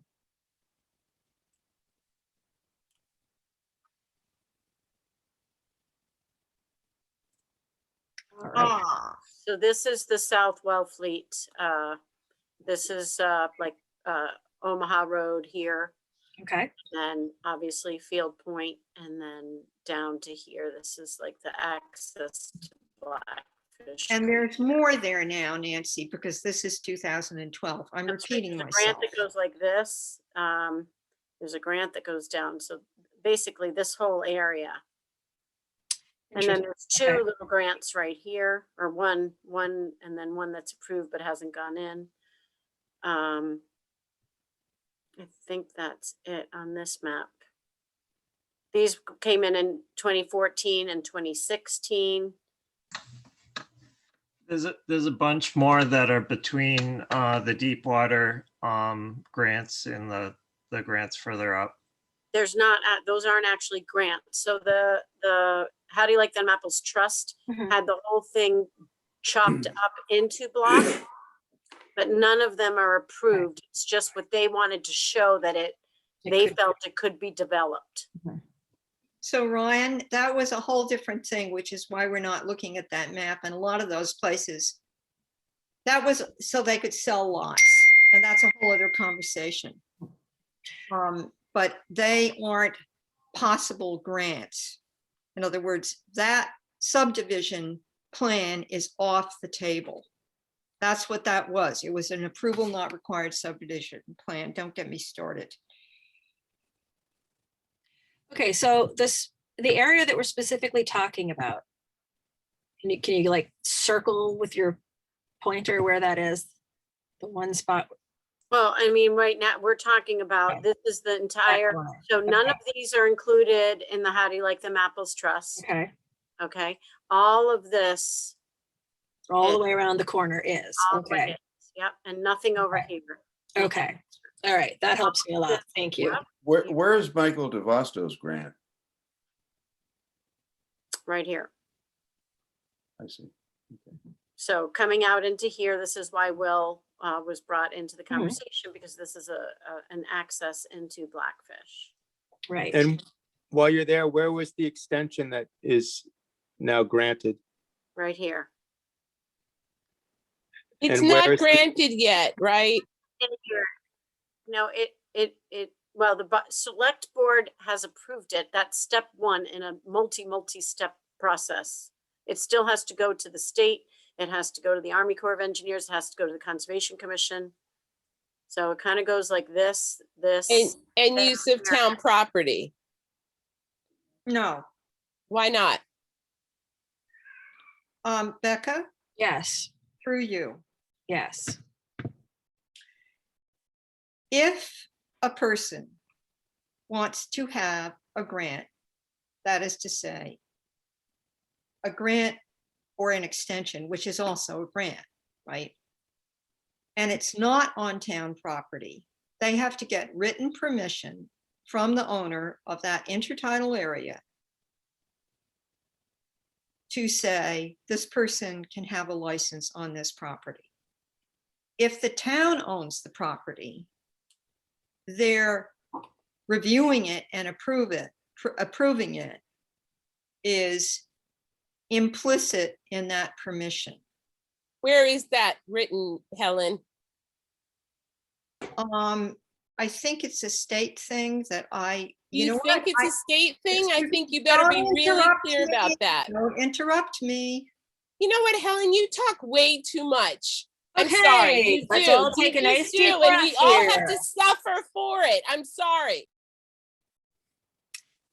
Okay, let's all take a nice deep breath. Start that again. We'll look into where it says what exactly. I'm sorry, I can't give you a citation. This was something I found about in the early 2000s, and it's my bad that I can't cite where I found it or who at the DMF told me about it. Thank you. Okay, So just to, I guess, kind of narrow down the discussion a little bit with grant extensions and new grants. Basically right now it seems to be like first come, first serve. The legwork really has to be on the person to find the area and then go ahead and apply. I mean, does anybody, I'm just curious if anybody has a problem with that, if there's anything that we should change with that. I mean, personally, I kind of think that's a fine system, and it's worked out, and I don't think we've ran into any major problems with it yet. But yeah, it's kind of just like on the person. If you want a grant or you want a grant extension, you got to go scope out a suitable area and apply for it. how far? Oh, sorry, Damien. Sorry, I was going to suggest from my own experience, a little bit of confusion, and I've read the harbor regs. I haven't read them recently, and shellfishing regs, but I was caught being confused. I thought a grant extension was an extension of time, and I just last week realized that we were talking about extension of boundaries. That's a pretty big oversight, considering that I read what's in front of us right here. And there's no definition of terms. I'm sure that it occurs within, the chapter 7. I'm sure prior to what was publicly presented, there's an explanation of the language, but without going back and reviewing the actual regulation, I can't say that this was brought to the public correctly. I wouldn't have known that we were talking about boundaries here. If I might for a minute, Nancy. yeah, you wouldn't have known from which documents, Damien? Sorry, I just want to make sure I'm understanding. From the memo from Wellfleet Shellfish Department, application procedure. And I still, it talks about extension of current grants and grant renewals and transfers.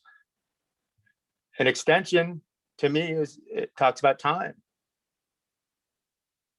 It's an assumption in my head, but I don't see where the language is specified. No, terms are. I hear what you're saying. It's the first time that ever occurred to me, but typically there would be a glossary that would be extension. I'm assuming that the glossary happens earlier in the reg, but the glossary I would think should have been included here. Yeah, we should say grant extension is meaning a physical extension of the size of the grant. And then it should be extension of time someplace else. So that's understandable. I guess I don't know why I always understood, because in real estate we use extension all the time, and it's always an extension of time for performance. However, with this particular, I always understood grant extension to mean, probably because we've been talking about it here amongst ourselves, grant extension meant making it bigger.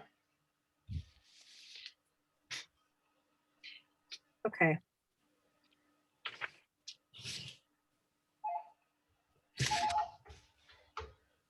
I have one comment on this. I would Yes. personally say that I think that anyone just coming up with a plan willy-nilly, I'm the first one to find it, is a horrible idea. I just found this thing, I can go do it now. I don't think that's the greatest plan we have in this town. Also, if we look in historic maps, there is mooring fields and anchorages in this area.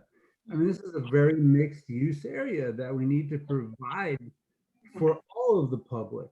So I think that's why we kind of, Nancy and I kind of drafted this letter, is to come up with a more clear and concise plan than I found this exception, I'm going to go for it.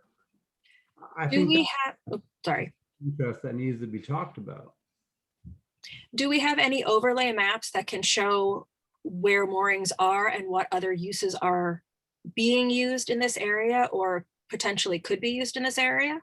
Actually, the Chapter 91 laws specifically state that the upland owners should have complete access to their land, going through those grants, as well as the boating public, the fishing public, the walkers, the canoers, the kayakers. They should have access to all this. But does it state that it has to happen at high tide, medium, middle tide, or low tide? If they have access at high tide, how are we impeding their progress? Well, I mean, only at high tide? Are you saying that a draft boat could get through it? It's an argument. I mean, we could argue anything here. We can argue anything we want, but the clear facts are we know what we're talking about. We don't have to, develop little minute details of what we may come up with as alternatives. But it's a bigger picture here of what we need to plan and discuss for this town land. I mean, any little thing could be pointed out and argued, but that's and like Jake said, the first one to come up with it. Well, we kind of need to do better than that. We just need to do a little better. I think as a town, we can do a little better. Have any surveys been done in writing? Because I know people get out there and see where the wild stuff is, where the boating is. Has there anything been written up about what possibilities are out there and what the environment looks like on the ground? I have maps in my office of old anchorages in all those areas. Okay. I mean, even Sewell's Gutter at one point was supposed to be a harbor. Mhm. You know? Well, things do silt in too. Yeah. Yes. So did ours. Mhm. Yeah. You know, is that going to be all grants now? Or are the wild guys going to be able to pick that? I mean, come on. That's not the point here. The point is to come up with a better plan. Any kind of plan. I definitely think that business as usual, when you take into consideration the transfer of a huge private parcel that garners new opportunity to all the residents of the town, shouldn't have proceeded as usual. I think there should have been a check there, and I think that's a breach that there wasn't, Definitely. for multiple reasons. Within the shellfishing community, within all the aspects of grant holders themselves, within not having clarified terms, within, like, you know, information served to those who are able to find it or were provided it, and those who weren't. I see a lot of irregularity and I'm under the impression that that's what we're here to start, is that conversation about what is going to happen to this land and what the town would like to see as a collective done with this land. So in order to do that, we need to have tools. We need to have an idea of what we're looking at, an idea of what it would look like to have expansion, what it would look like to have mooring areas in there that are actively used, what kind of areas are actually used for boaters and for recreational, and what are people willing to accept as pathways.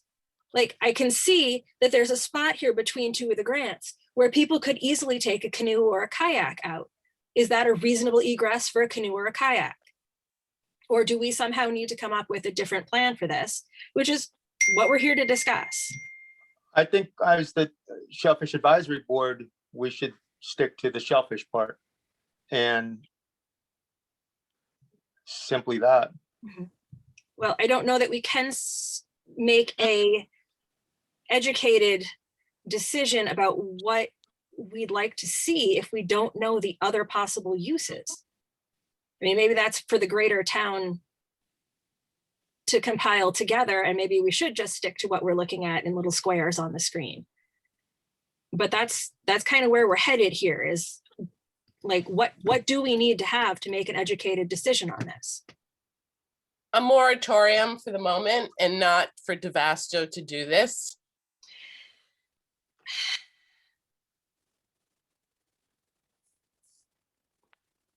Is there anybody else in the audience who'd like to throw in an opinion? Yeah, I'll weigh in. Thank you. I'm not necessarily speaking as a member of the Marina Advisory Committee, but I am on the committee. I also operate a sailboat charter excursion, and I regularly take trips into Blackfish Creek with my passengers. And I draw about 4.5 feet with my centerboard down. I would certainly want, you know, if an extension like this goes through, or other ones in that area go through, I would certainly want to see proper markings done to so that I could avoid compromising anybody's gear or compromising my vessel. In general too, if you're asking, I assume you're going to be looking for feedback. So I would think our committee would be one of those that would want to provide some of that feedback. Okay. I myself am not opposed to the idea, you know, if it's appropriate use for that land, as per the DMF or other regulatory agencies, you know, for someone to get an extension. But I think it needs to be, as Damien pointed out, it needs considerably more vetting than it's had in the past.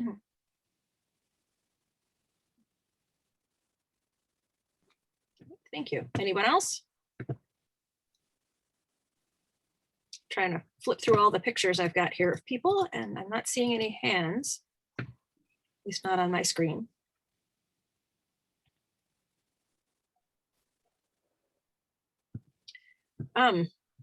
John, who just spoke, whose last name is not listed on your picture, Oh, sorry. no. Have you boated in other parts of the harbor? Do you think that the markings on the grants are adequate in other areas? Or, Yes. You okay, know, I mean, I have not encountered issues related to that. I've, Okay. any place I've been with my boat, and that's most of, probably all of the harbor. okay. So you're not seeing any specific issues here? No, but for instance, the main channel, the federal channel in and out of the inner harbor is well marked, and obviously we're not going to have grants in the middle of that, but going in and out of Blackfish Creek, Mhm. it is not a federal channel and it is not a marked channel. Mhm. Aha, okay. It's just, you know where it is, or and it's also on the charts. It's, Mhm. it's But it's shown, not marked, which would but it is not a marked cause an channel. issue. Okay. Okay, thank you. And I see Flip has a hand up. Yeah, I agree with a lot of what's been said here. And this is a place that is so dear to a lot of people who have sailed it, fished it, across the years, and I'm one of them. But I have to say that it is getting more and more confusing for a lot of people that kayak, people that boat, day boat, smaller boats. And I think that you have a good point, John, that we do need to have like some kind of a situation where you have channels that designate areas for people to actually go, because we don't interfere with the shellfish grants or get harmed on them. And there's buoys, 4 buoys on each corner. It gets super confusing for the average boater that comes down for the day that doesn't have a clue. And I've got guys out water skiing or kayaking or stand up paddling or windsurfing or whatever they're doing. It can get dangerous, and unfortunately, we haven't had anything happen. But we've got gear a lot higher in the harbor than we've had in the past, and we've got a lot more people in the water, as we all know, a lot more people boating, and we need to really be smart about what we do with any kind of extensions in areas where could be less of an area for them to get in and out. Everybody, and I know the waters pretty well, and every year I'm like, holy crap, what the heck is that on the bottom, or what is this, or what are these buoys, and I'm unsure. So it's definitely a big concern. Will, is there a reason why there isn't buoys out there to mark the channel now? Because it's not a channel. It's not a Yeah. channel. Okay. Yeah, I'm specifically just talking about like areas where people might go from time to time, like up Blackfish Creek, for instance, or maybe up into the Herring River. And there's just a lot of stuff that you got to avoid. And if you don't know it, you could get in some trouble. But there's no markers for where the deepest parts are or anything other than Right. whatever facility you have. Okay. Damien, is your hand up? You're muted. I don't know if it should wait a second. I had a specific question to Nancy about the last couple years project of examining grant boundaries and the corrections, actual GPS corrections, and what phase of completeness that's at.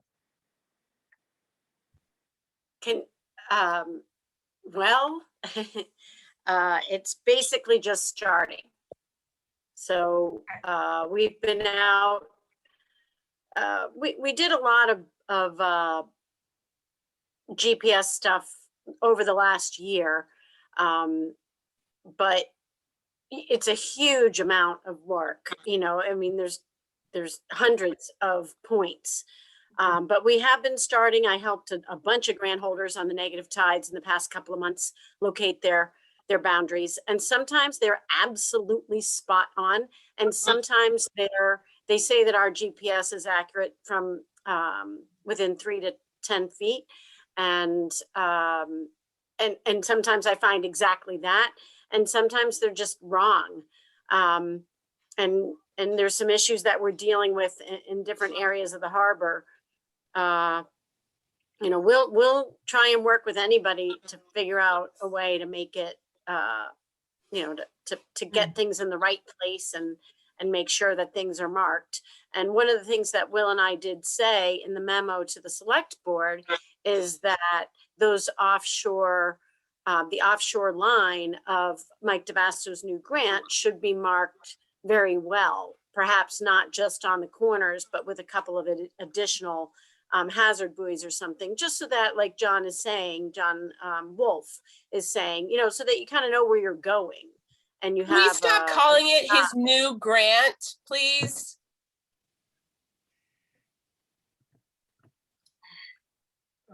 I wanted to follow up, Nancy, if I might, Becca. Yes.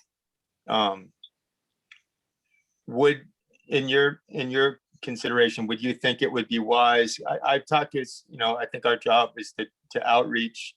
I have and tried to speak with a few people and kind of got a interesting response about the history and how things kind of shift, and as bottoms unused, markers shift, and, you know, maybe from less desirable bottom to better bottom over decades. And I think we can all expect a little bit of that. Do you think it would be wiser approach to wait until all the current boundaries are defined, remarked, and if there's any adjustment that needs to be made with our newly acquired town land prior to giving extensions? So are you saying that we should complete this work before we give out any extensions? I'm asking if you think.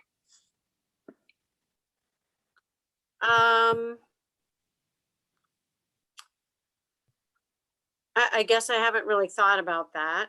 I do know that a shellfish farmer has put a memo into, or a letter of request into the select board that perhaps, you know, it's been so long, and as you say, buoys do move over time. Ice might even move things, and then you're going out and, like, I think it was right here, you know, and nobody had GPS back when obviously a lot of these grants were done before GPS. So there's definitely reasons that some of these points could have moved. And this grant holder in particular is asking that the whole harbor get resurveyed. It's really hard for me to think about asking the taxpayers to cover that. So if there's a way that we could, you know, have every farmer pitch in to get that done, I think that would be a great idea. How much does that cost? And how much does that cost? I'm not going to answer interrupts. Okay, well, it's relevant because someone's going to ask for $60,000 for a harbor study. Well, you could raise your hand like everybody else.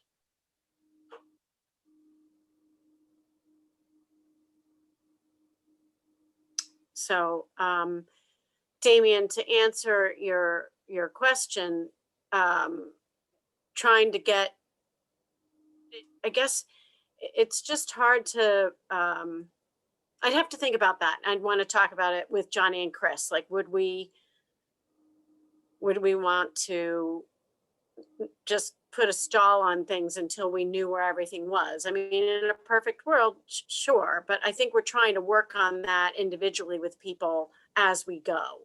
But it is going to take a while. You know, you need a lot of times negative tides to even get to some of the buoys out there.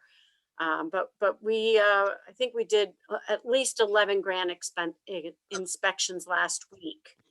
So I feel good about us just making this our top priority this year. You know, like this grants are becoming the department's top priority this year. And, you know, we are who we are, and other things will, you know, will go down the priority list so that we can really make headway here.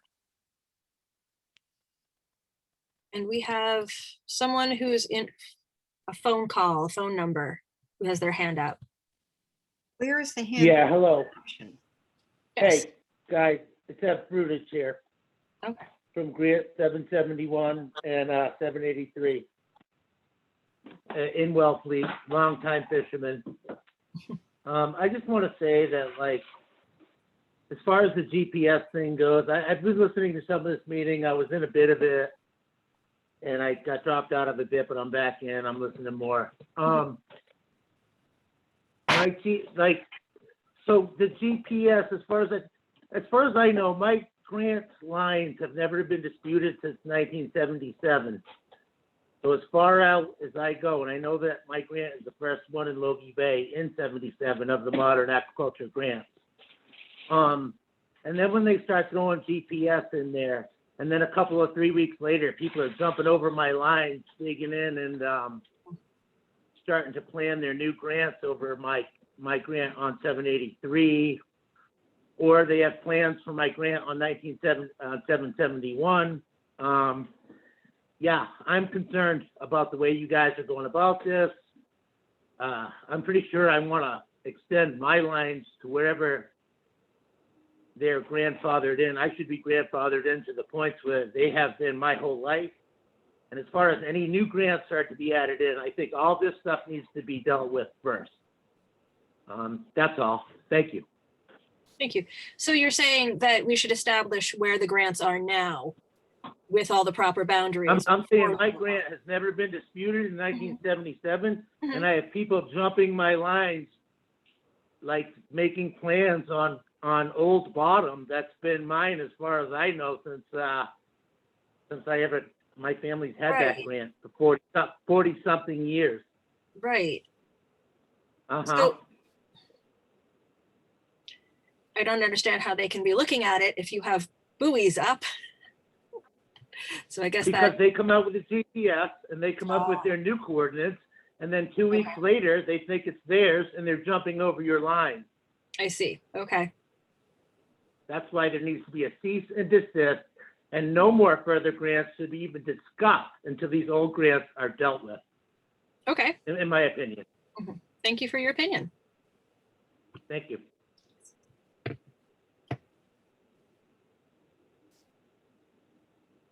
Flip, is your hand up again, or is that? No, but Okay. that point is should be very well taken towards this board. Yes. I think that that makes complete sense. I mean, you don't build on a piece of property until you know exactly what your boundaries are. So that's pretty common sense. So I'm definitely hearing several people talk about the need for finding and establishing the boundaries that we've already got, either through GPS or through showing up with our paperwork from the surveyors from the 70s. And then probably going to have to be reconciled with exactly what Evan was describing on grandfathered assumptions, whether they became assumptions or whether at one time it was somewhat illicit or just totally in good faith, or who knows. All that's going to have to be in the last 40 years. Maybe some paperwork got lost. Like, it can happen. So all right. So we're past 8:30. Do we have any other pressing comments for tonight? Because we're clearly not going to be having, this isn't something we're going to finish tonight. There are too many questions here. Jake. Yeah, I was just gonna go back to Will's point, but it's not like too new or pressing, so I guess I could wait. I think the point about making a plan is good, especially like working with the harbor master, trying to define the channel better, maybe like mapping that out first and then kind of going from there, and just starting to work on this. It's sounding more complicated than I thought at first. So I wanted to say, and we can kind of just go from there.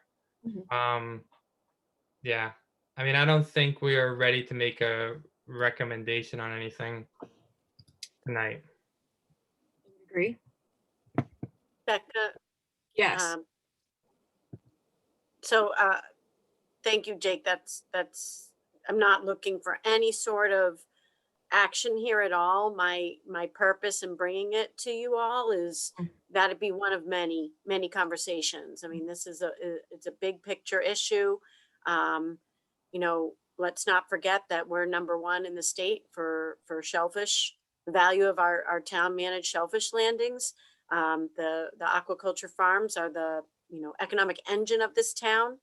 And honestly, the wild fishery, as Johnny Clam says, is the heart and soul of the town. So, you know, these are conversations I hope that will, you know, continue with different people at the table and different people participating, and hopefully we'll come up with some good ideas for moving forward. It's been, I think, really interesting for me to hear tonight, and you know, I'm taking that, you know, kind of indication about, you know, maybe we should start with knowing what we have already. And how we get there, I'm not sure, but it's certainly something we can continue to discuss. So I thank you all for contributing. Thank you. John, I see your hand up. Yeah, just a quick comment. Thank you for adding your last name. Yeah, I just noticed it wasn't there, but I'm glad to see this conversation is taking place, because when I became aware of what was going on with, for instance, Mike's application for the grant extension and the seemingly precipitous nature with which the initial approval took place, and I'm in no way suggesting that he's trying to do anything wrong or misuse his position or anything like that. And I understand, he, like everybody else, is trying to provide for a growing family. But at the same time, this does need a more thorough vetting process, and I'm glad to see that that we're on the path to getting that. For all sorts of reasons, including the navigational issues, the encroachment on other grants, and so forth, all these issues that people have raised. So yes, I hope this will result in a more deliberative process for making use of this additional land that we have. That's all. Thanks. Yeah, Damien. You're muted again.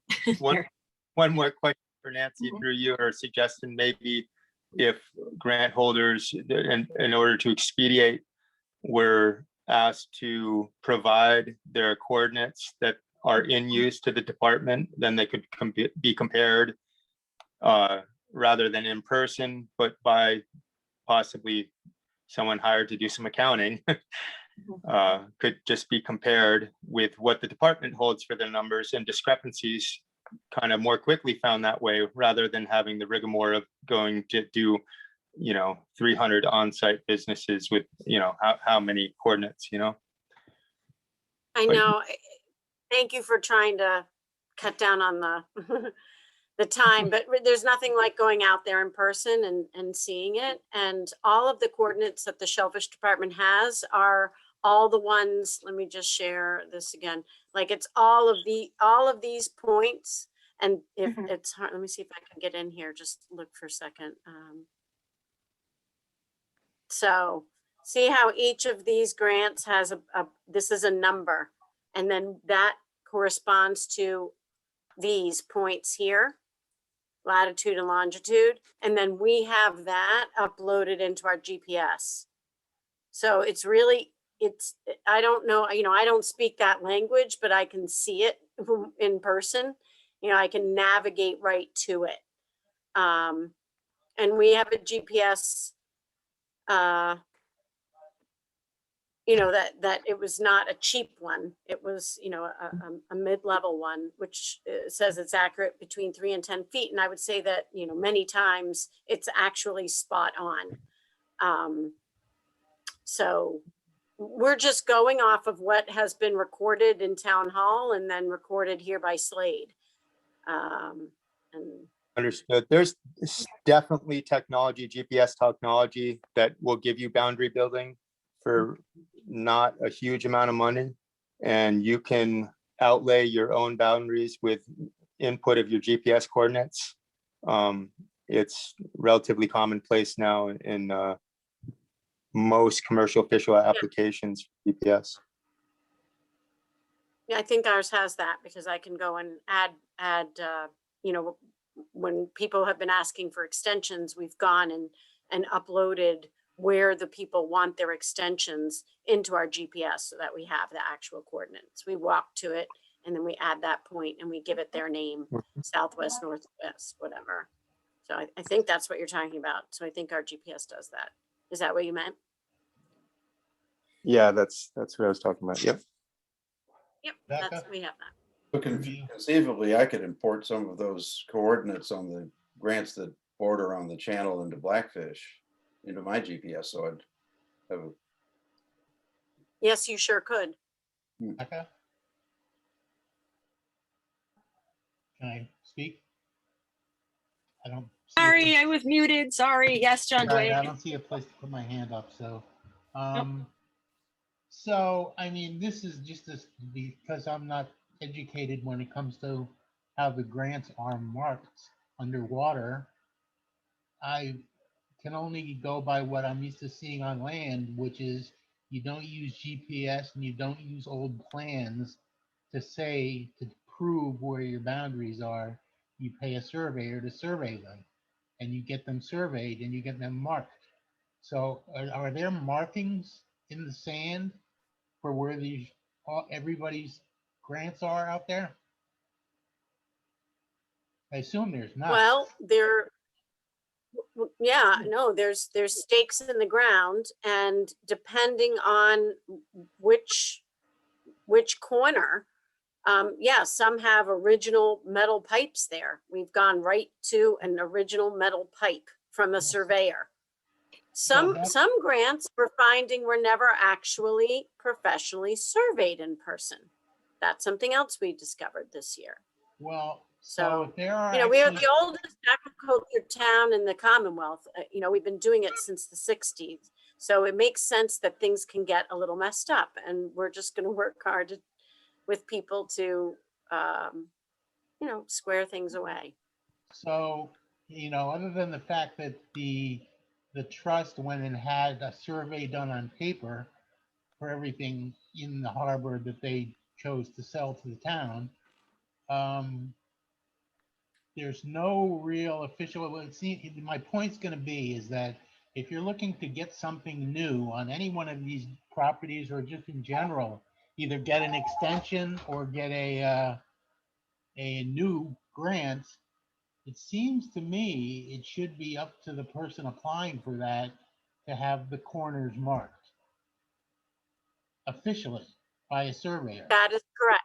That is correct. And that is in the new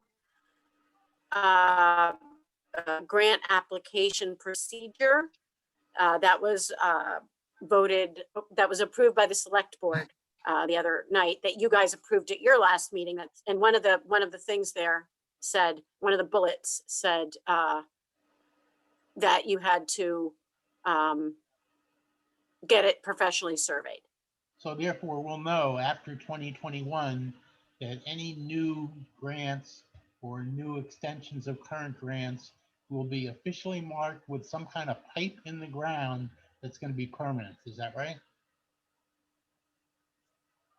Yeah, yeah. Let me just see here. And that The seems to me applicant that must, here it is that right seems here. to me to solve the problem that we've been discussing here. If it's a problem, is that anytime anybody wants to do anything new, they're following the same procedures that are on the books right now for getting a new grant or a grant extension. And as long as they follow the procedures, get it surveyed so that nobody feels like they're being encroached upon. Or let's just say for some reason that somebody gets it marked and the next door neighbor decides that, wait a minute, I've been using that area for 30 years already. You're just, you know, maybe I was in the wrong place, but I'm claiming that as mine now. So then that would be a dispute between two grant holders that would need to be resolved through whatever process that would be.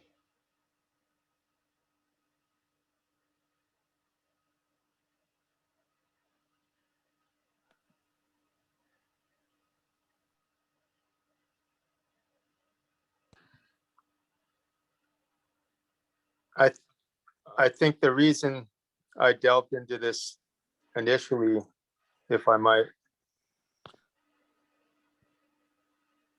Yes. um, Mhm.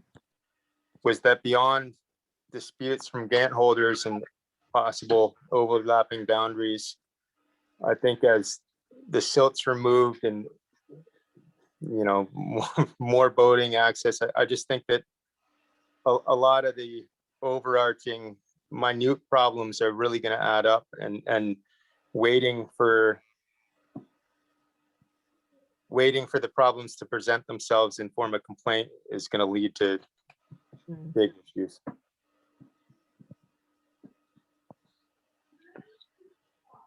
At the same time, I'm not so sure that the answer is going to be to have every single grant that's out there right now surveyed to see where their boundaries are, unless you're planning on doing something new. In that case, it's something new. You know, it's like anything else. You're subdividing a new piece of land. It's up to you to get the thing marked.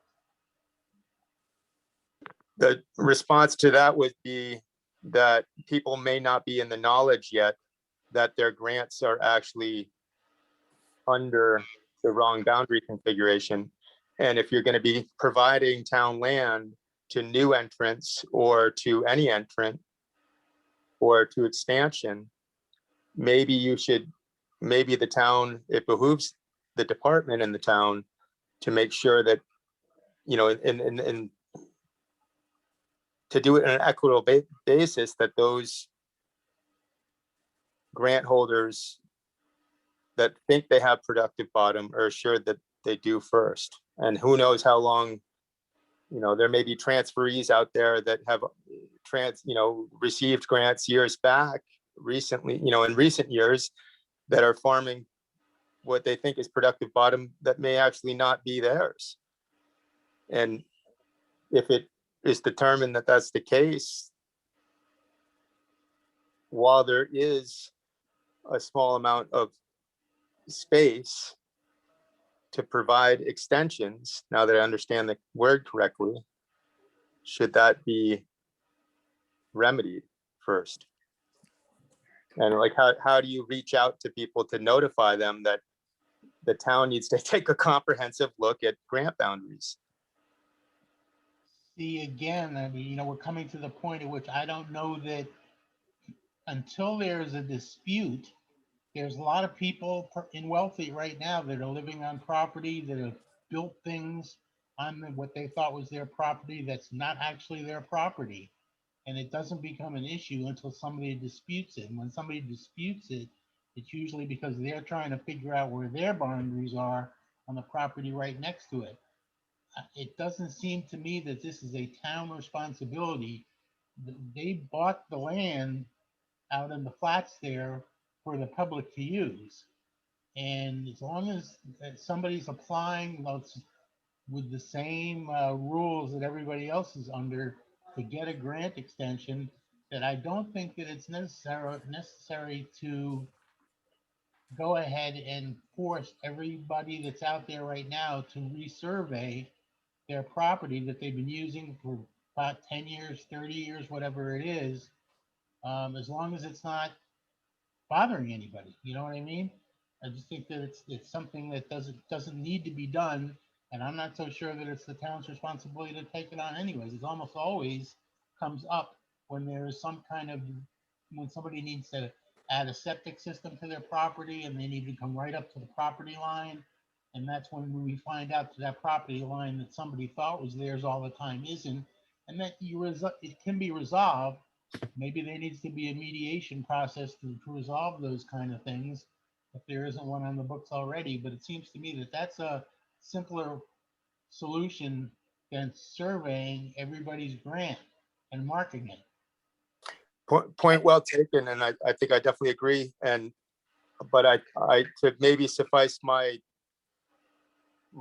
own personal worry that the language and that the opportunity here may be finite, may be really finite, I think that the department maybe then should draft a letter to grant holders to appropriately define the issue, that there may be finite space within the Hilda Trust, the former Hilda Trust, that could now be used for extension, and that anybody that is worried about possible loss of bottom on their existing grant because of, you know, a history of undefined or So I don't know.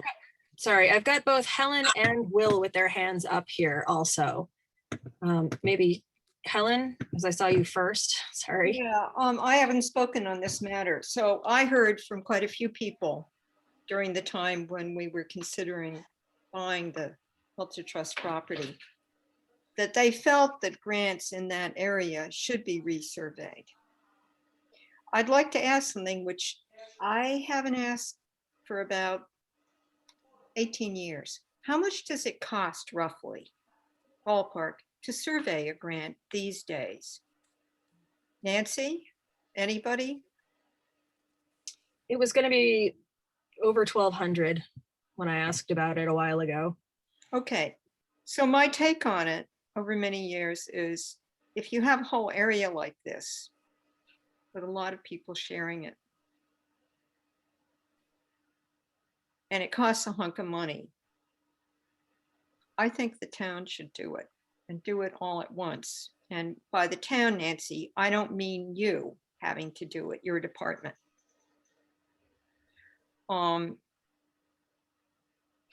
One of the things you might want to check in through you, Becca, to Nancy, is when the Hilda Trust did that approval not required subdivision plan, which once again has a whole lot of things there that will never be used for grants, right? So it makes me uncomfortable to look at what is being screen shared right now, because there are a whole lot of things on there that are not grants and will never be grants. I like the other map better, the black and white one, even though it's dated. But when they did that survey, it was all surveyed very accurately, and you might want to check how good that survey job was, because within it, all these grants that already existed, their boundaries were included in that approval not required subdivision plan. So in a sense, all those grants were resurveyed then, supposedly. You might want to look into that, I'm not because sure this that might have happened. already been paid. Well, we don't know, but I know that a surveyor did come, was hired by the trust, and came before the planning board. So that's all I know.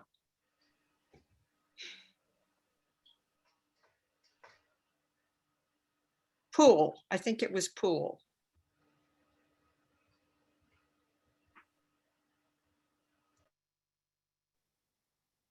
Becca, do you see that Will Sullivan has his hand up, and then also Mike DeVasto? Good Lord, I'm talking to myself over here. Sorry. I'm just trying to call on you, Will. Sure. Sorry. To kind of follow up with Helen and John, I think that one thing I believe, and even walking into this myself in my own area, Wellfleet has really lacked on its planning. I think that's something that we as the town and the entire town, everyone in this town, we need to take responsibility for planning of this town. We need to really plan out a lot more that's going on. And I think including this Hilda Trust area, this whole area, we need to be responsible for the planning and the purpose of every bit that the town has responsibility for. We need to take that responsibility as all of us, and we really need to plan things out, whether it be this section, my section, your section, any section of this town. We need more planning. We need more definition. If things are, well, this is the way we used to do it, this is where we used to be, it's kind of not good enough anymore. We're growing, we're expanding, things are happening, they're spiraling. Everything's getting bigger and more contentious. And I think some definition to what we're all doing will help us all get along and move forward in everything that we do as a town. And we can do that together. And I think like Helen said, if that requires going back and revisiting these things and hiring someone to do that, so be it. Is it really that much? Probably not.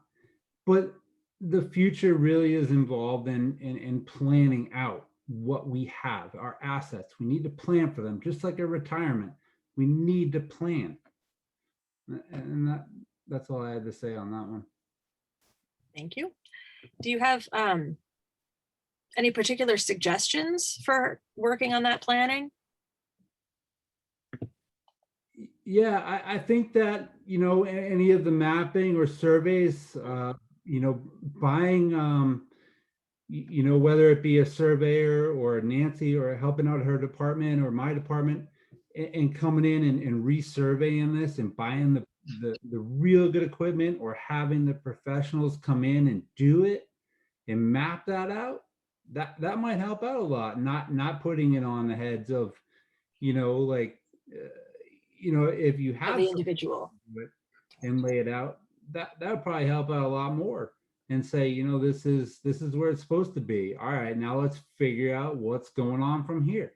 I mean, just because, if someone's been working something for 50 years, 60 years, whatever, or 80 years, if it's the 60s, right? It doesn't mean I can't open up another discussion, but if we know what we're dealing with, then we can talk about it. If we don't, we're not really talking about what we're dealing with. Okay.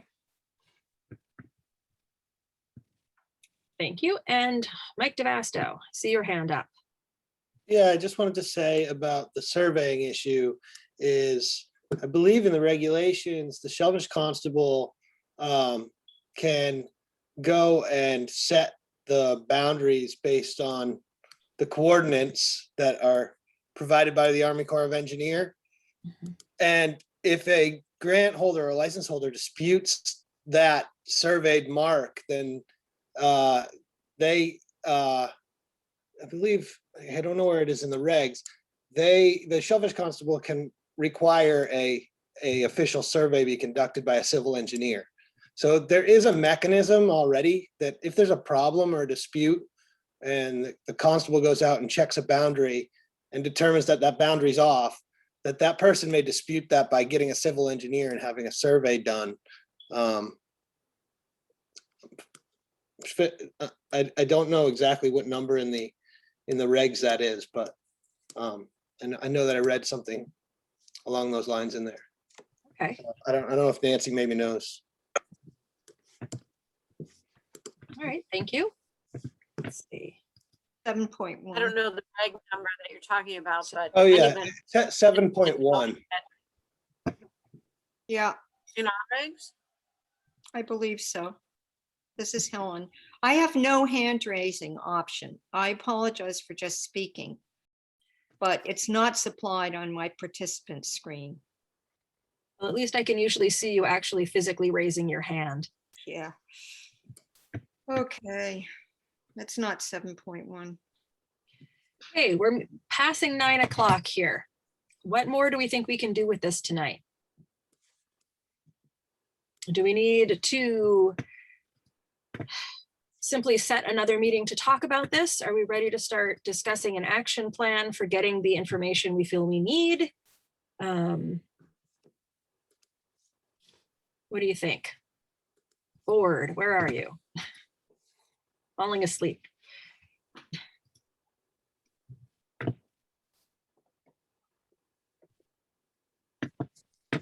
Somebody either needs to make a motion to do something with this article we're discussing, or to up into our next meeting. Are we concerned that Nancy said that there are people in line with proposals to expand their grants.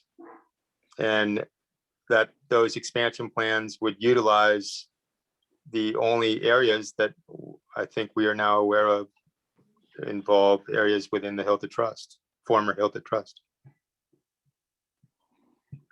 The paperwork that I have received is for 2 grant extensions in the Hilton Trust area, and I have paperwork out with somebody for Egg Island and a couple other people interested inside the breakwater at Indian Neck.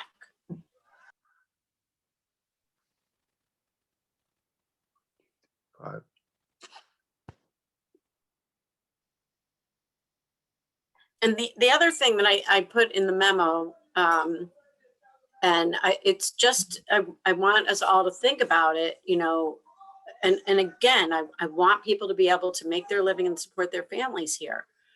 But extensions are for people who already have, and our only mechanism for helping people who do not have a grant is when a grant becomes available to do a lottery. Mhm.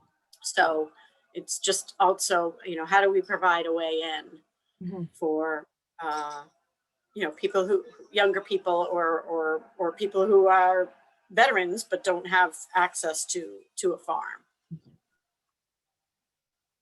Becca, Yes, Helen. through you to Nancy. Nancy, there is another way, which is people are always getting transferred onto and less frequently coming off grant. Okay.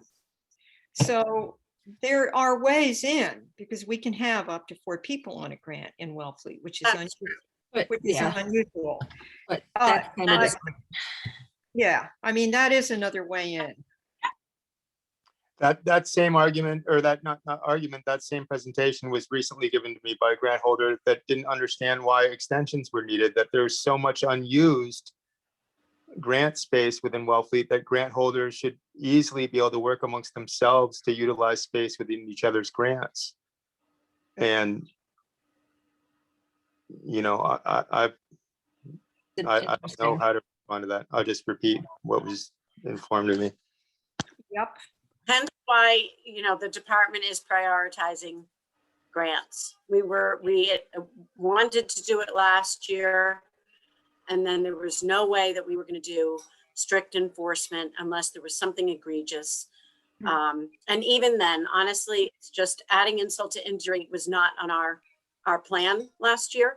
But, you know, I started at the end of 2017, got my head around the commercial fishery, moved into doing the boat fishery for the wild. And then the next big thing was grants. And honestly, you know, if you think about it, the grants are much bigger than, and involve a lot more work. And perhaps I should have begun there. But, you know, it was Vibrio season and I had to learn. I had to do patrol for Vibrio. So at any rate, you know, it'll all eventually get done.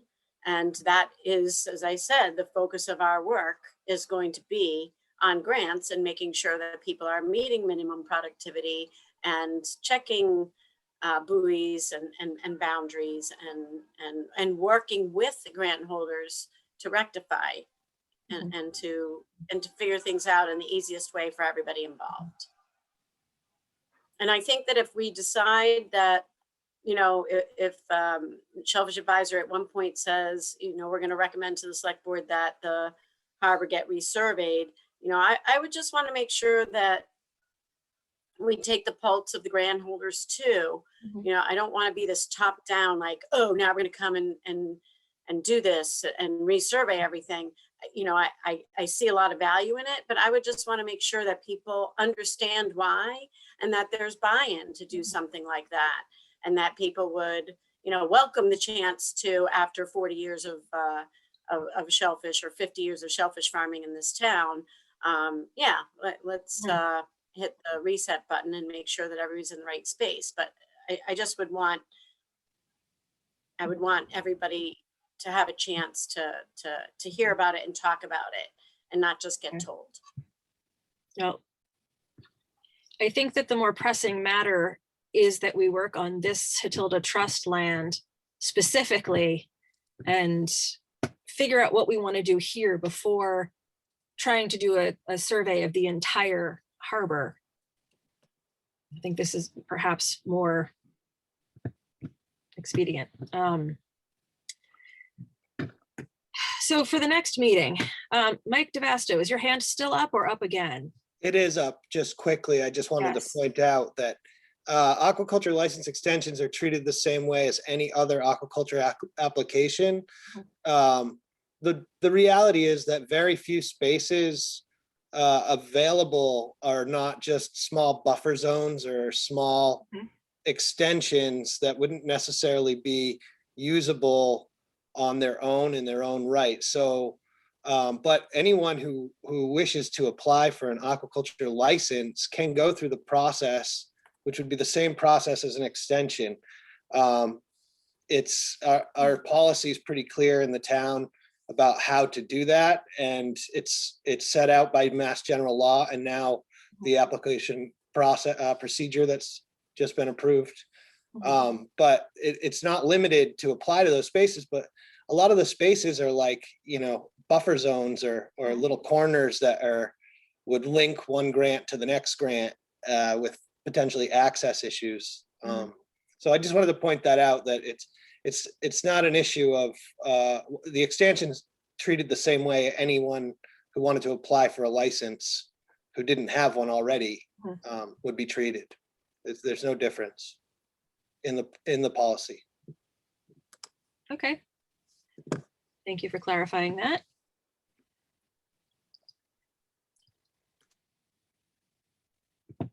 So before we all fall asleep here, because it is after 9, what do we want to do? Do we want to have another meeting soon? Are we ready? I don't think that we're ready for a full-on like public meeting. I think that we need to have a better idea of what we're really looking at. I still don't feel like I know what I'm looking at when I'm looking at this beautiful line drawing about like where are the productive wild fishery areas, what's going on here. I think that maybe, and I don't know whose job it would be to put together a presentation. No, Helen says no. Helen Now, says I'm going Helen crazy. says this map is really crazy making because it has all these things. This is the subdivision Okay, we're looking at the wrong map right now. for Helen. This Right. part, If I may, excuse me, Becca. Oh, you're really choppy. Yeah, you've got real life. How That's about better. now? You've got an aerial view here. I think for another meeting, I could do it from the PC in the office as opposed to my laptop. And there I have Google Earth, where all of these points have been uploaded to a Google Earth. And then we can even scroll back and forth over time and see changes and high tide and low tide. I don't have that loaded onto my laptop. We could do it from the office. Okay.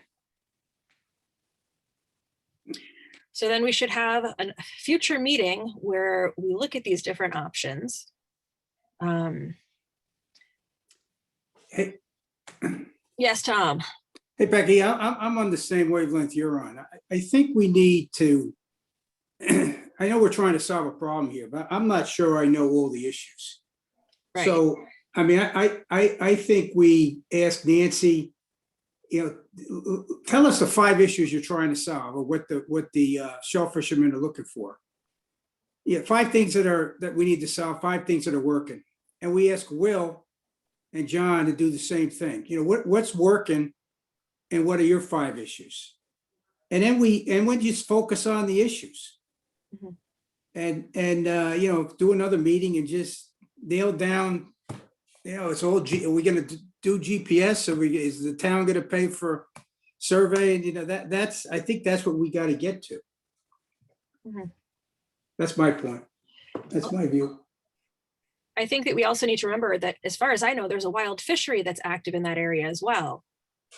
And well, who are we prioritizing, and is that equitable? Well, you know, just from my viewpoint, I'm on Blackfish Creek, and I watch young adults, young kids go out on paddle boards for the first time off of Payne Hollow. And I direct them going right instead of left, where all the grants are. Because I know there's an accident waiting to happen. They're gonna fall off, they're gonna run into somebody's grant, all of a sudden, you know, they're gonna be cut, they're gonna be bleeding, Right. you know. That goes back to the trifold that Nancy was showing us earlier about the Yeah, use of the absolutely. harbor. So And I think we got a what big boaters should safety, do. we got a big safety problem also that we Mhm. got to worry about. Mhm. And I tell you about, I don't know how many years ago, John and I put out signs at each town landing stating, hey, boaters, you know, be careful, there's grants out there. I don't know how many years ago that was, Helen.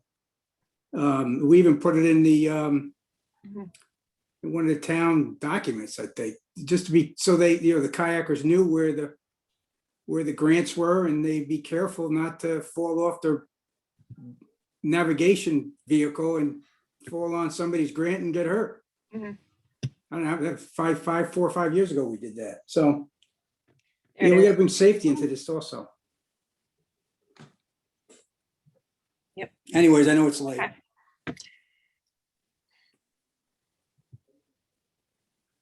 All right, so actionable things for the next meeting. I'm not seeing any hands up. Come on, guys, help me out. What do we want to see for the next meeting?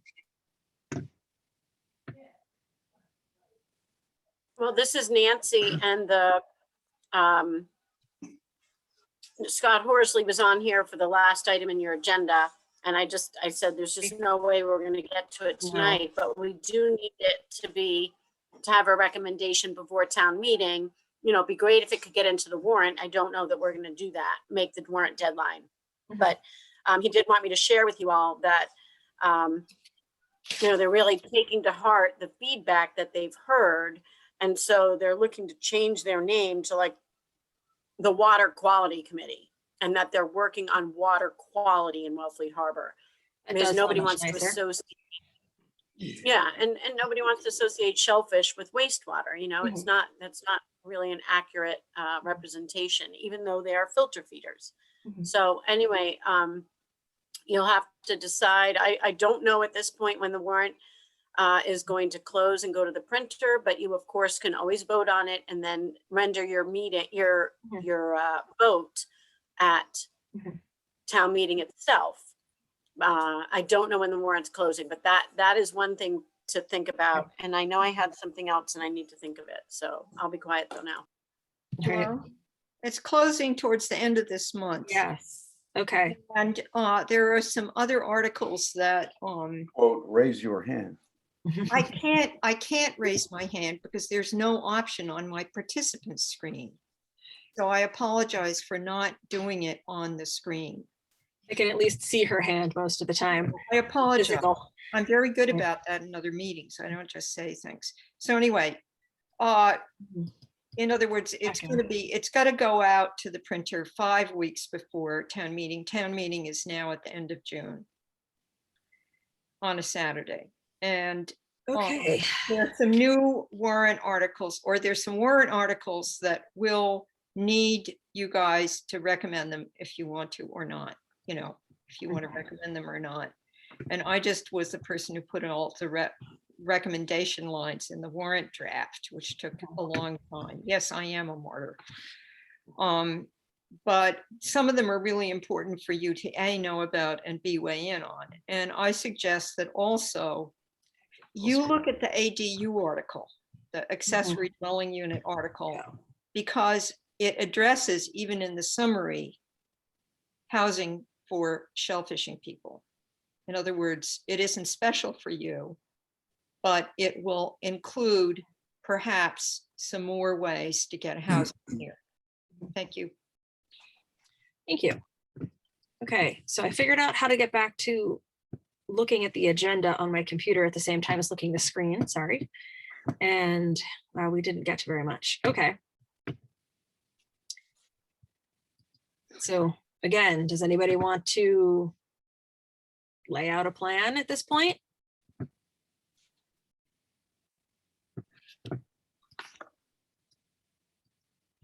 Okay. So we're going to continue this to another meeting then, or I would like to, if anyone would like to second that.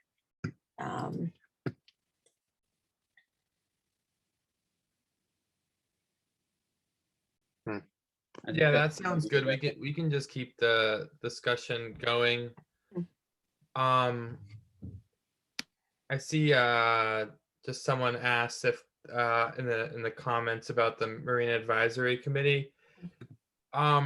Just concerning the Blackfish Creek channel, I mean, if you could preemptively like kind of mark out an area where you don't want to be encroached on, and then we can go ahead and work with some grant holders along that way to kind of put up some buoys or something.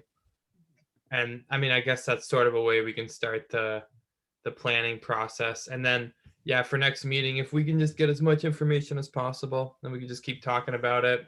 Maybe get some more guys in there that have grants there and want extensions and stuff, so we can get them involved in the conversation. That'd be my only thoughts. Okay. Becca, I'm wondering if next meeting possibly we could draft some kind of, or talk about drafting something, requesting public comment, and Okay. you know.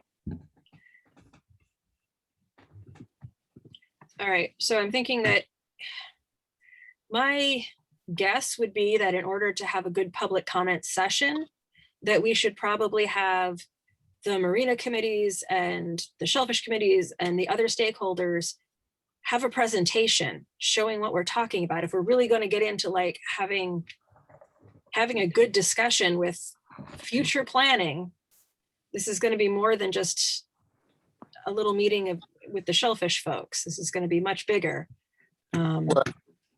Could we request first to hear From the shellfish shellfish yes. community, the fishing Maybe community? we can get a cohesive plan of what the shellfishing community needs Sure. or expecting, or their problems, but just, Okay. you know,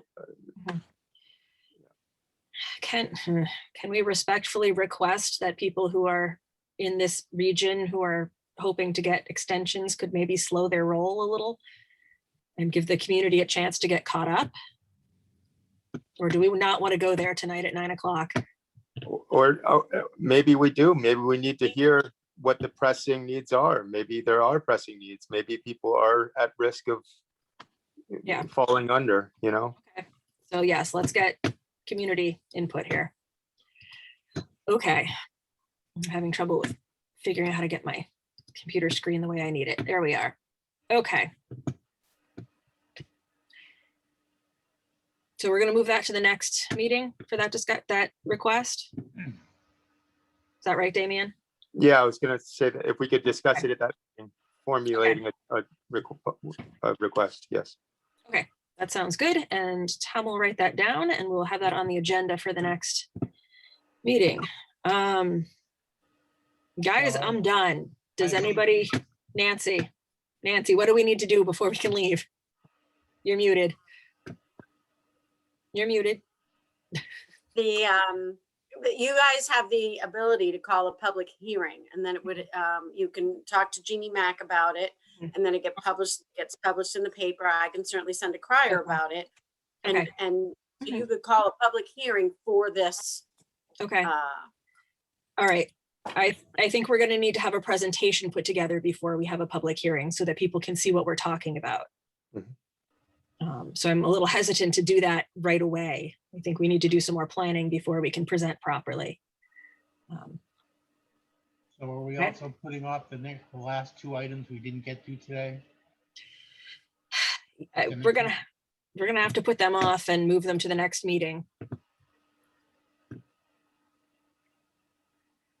Oh, drinking on the job.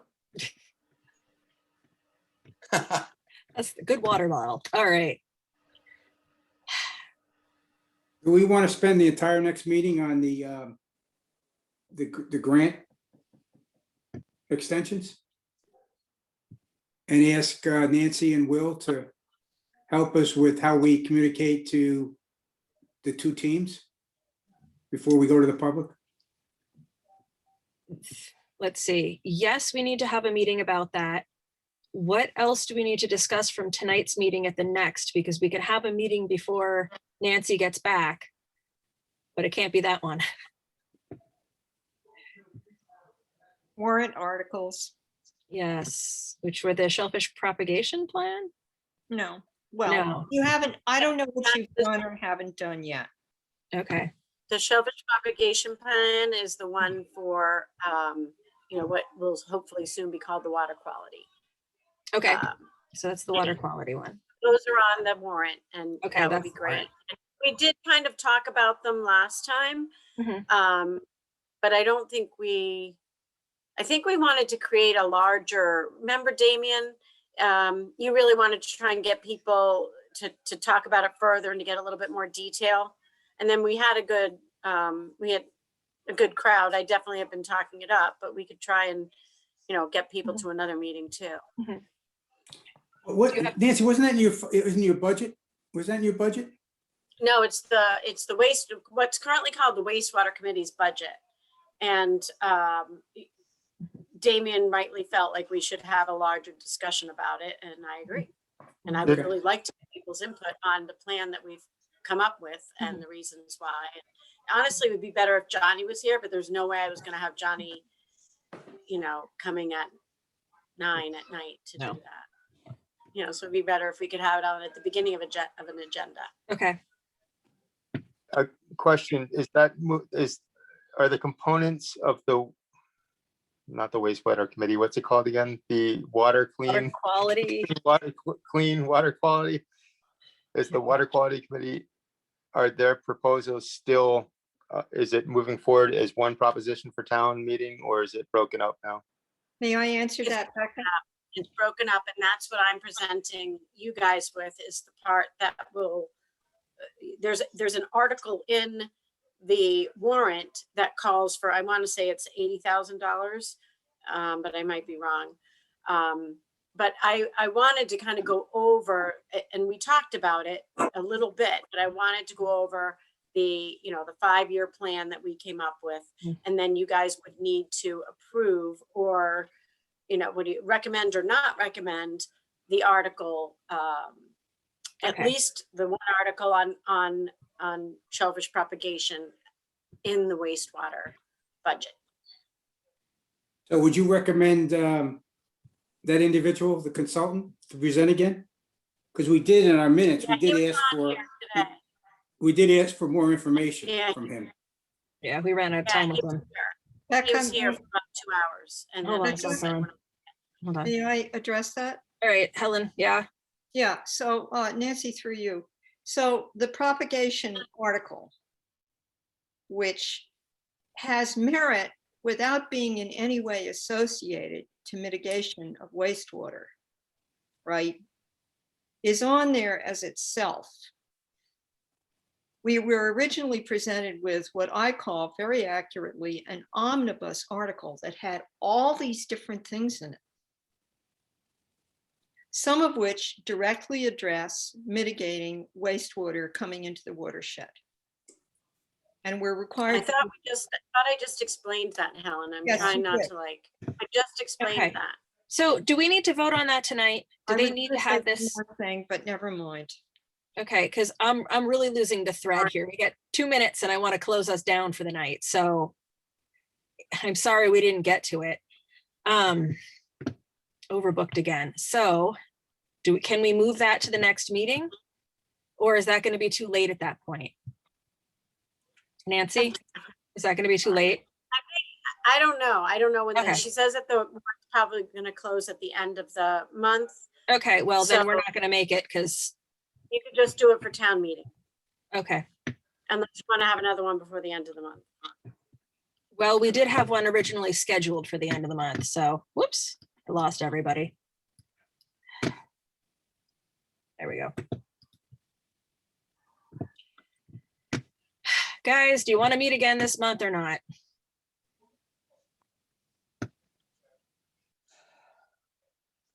No. I think we were, well, like around the 20th or something was our next meeting until we scheduled this one.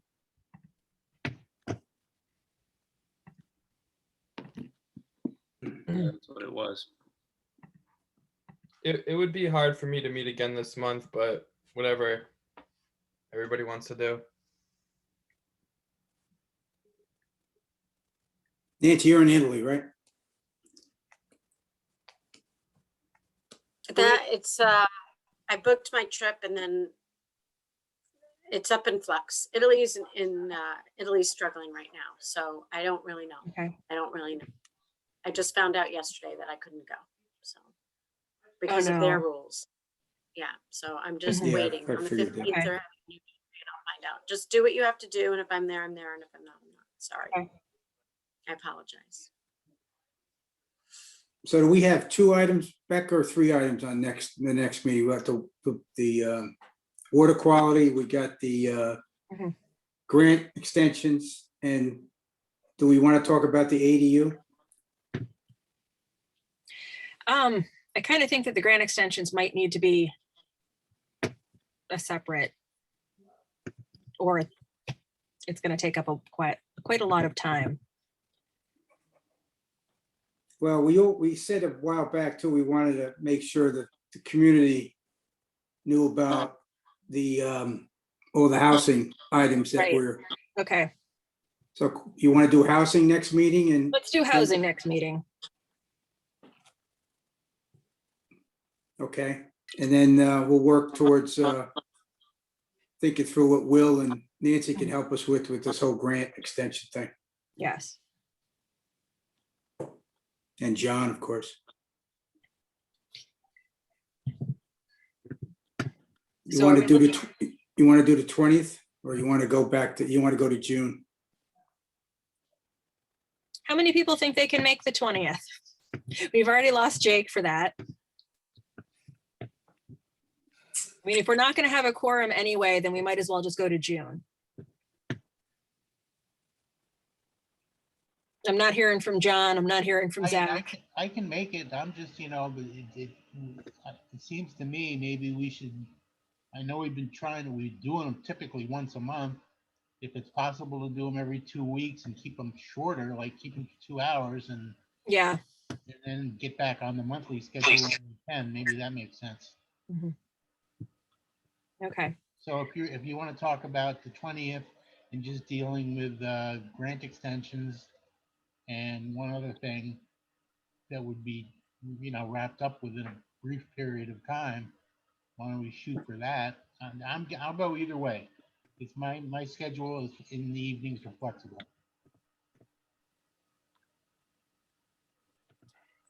Zach, are you available for the 20th? I am. Okay, so that's 1, 2, 3. Damien, we don't know about you till the day of, right? Yeah, it's tough. I'm Okay. wondering also, I know we've been meeting a lot and I know it's kind of necessary, but I also worry that we're all getting a little burnout. And like, I wonder if all the things that need to go before town meeting really need our weigh in, I mean, it will be all discussed at town meeting. Mhm. Means we should do that in 2 weeks, really. I mean, we can always, anything that's going in front of town meeting to get on the printed warrant has to be done by the 20th. Mhm. Otherwise, we can just wait until recommend things at the town meeting. But it's always preferable to do it so that, you're ahead of time. Mhm. There's a very good chance I won't be able to attend town meeting to put forward our votes, our recommendations. So it's if somebody else can do that in person or yes, Nancy. You can just email Danny Silverman, the moderator, and let him know how you voted, and then he'll report on Okay. that. Okay. All right. So we'll meet on the 20th. We'll finish our agenda before then. It sounds like we're going to try to stick to as few things as possible, focusing specifically on stuff that needs to be voted on most quickly or recommended most quickly.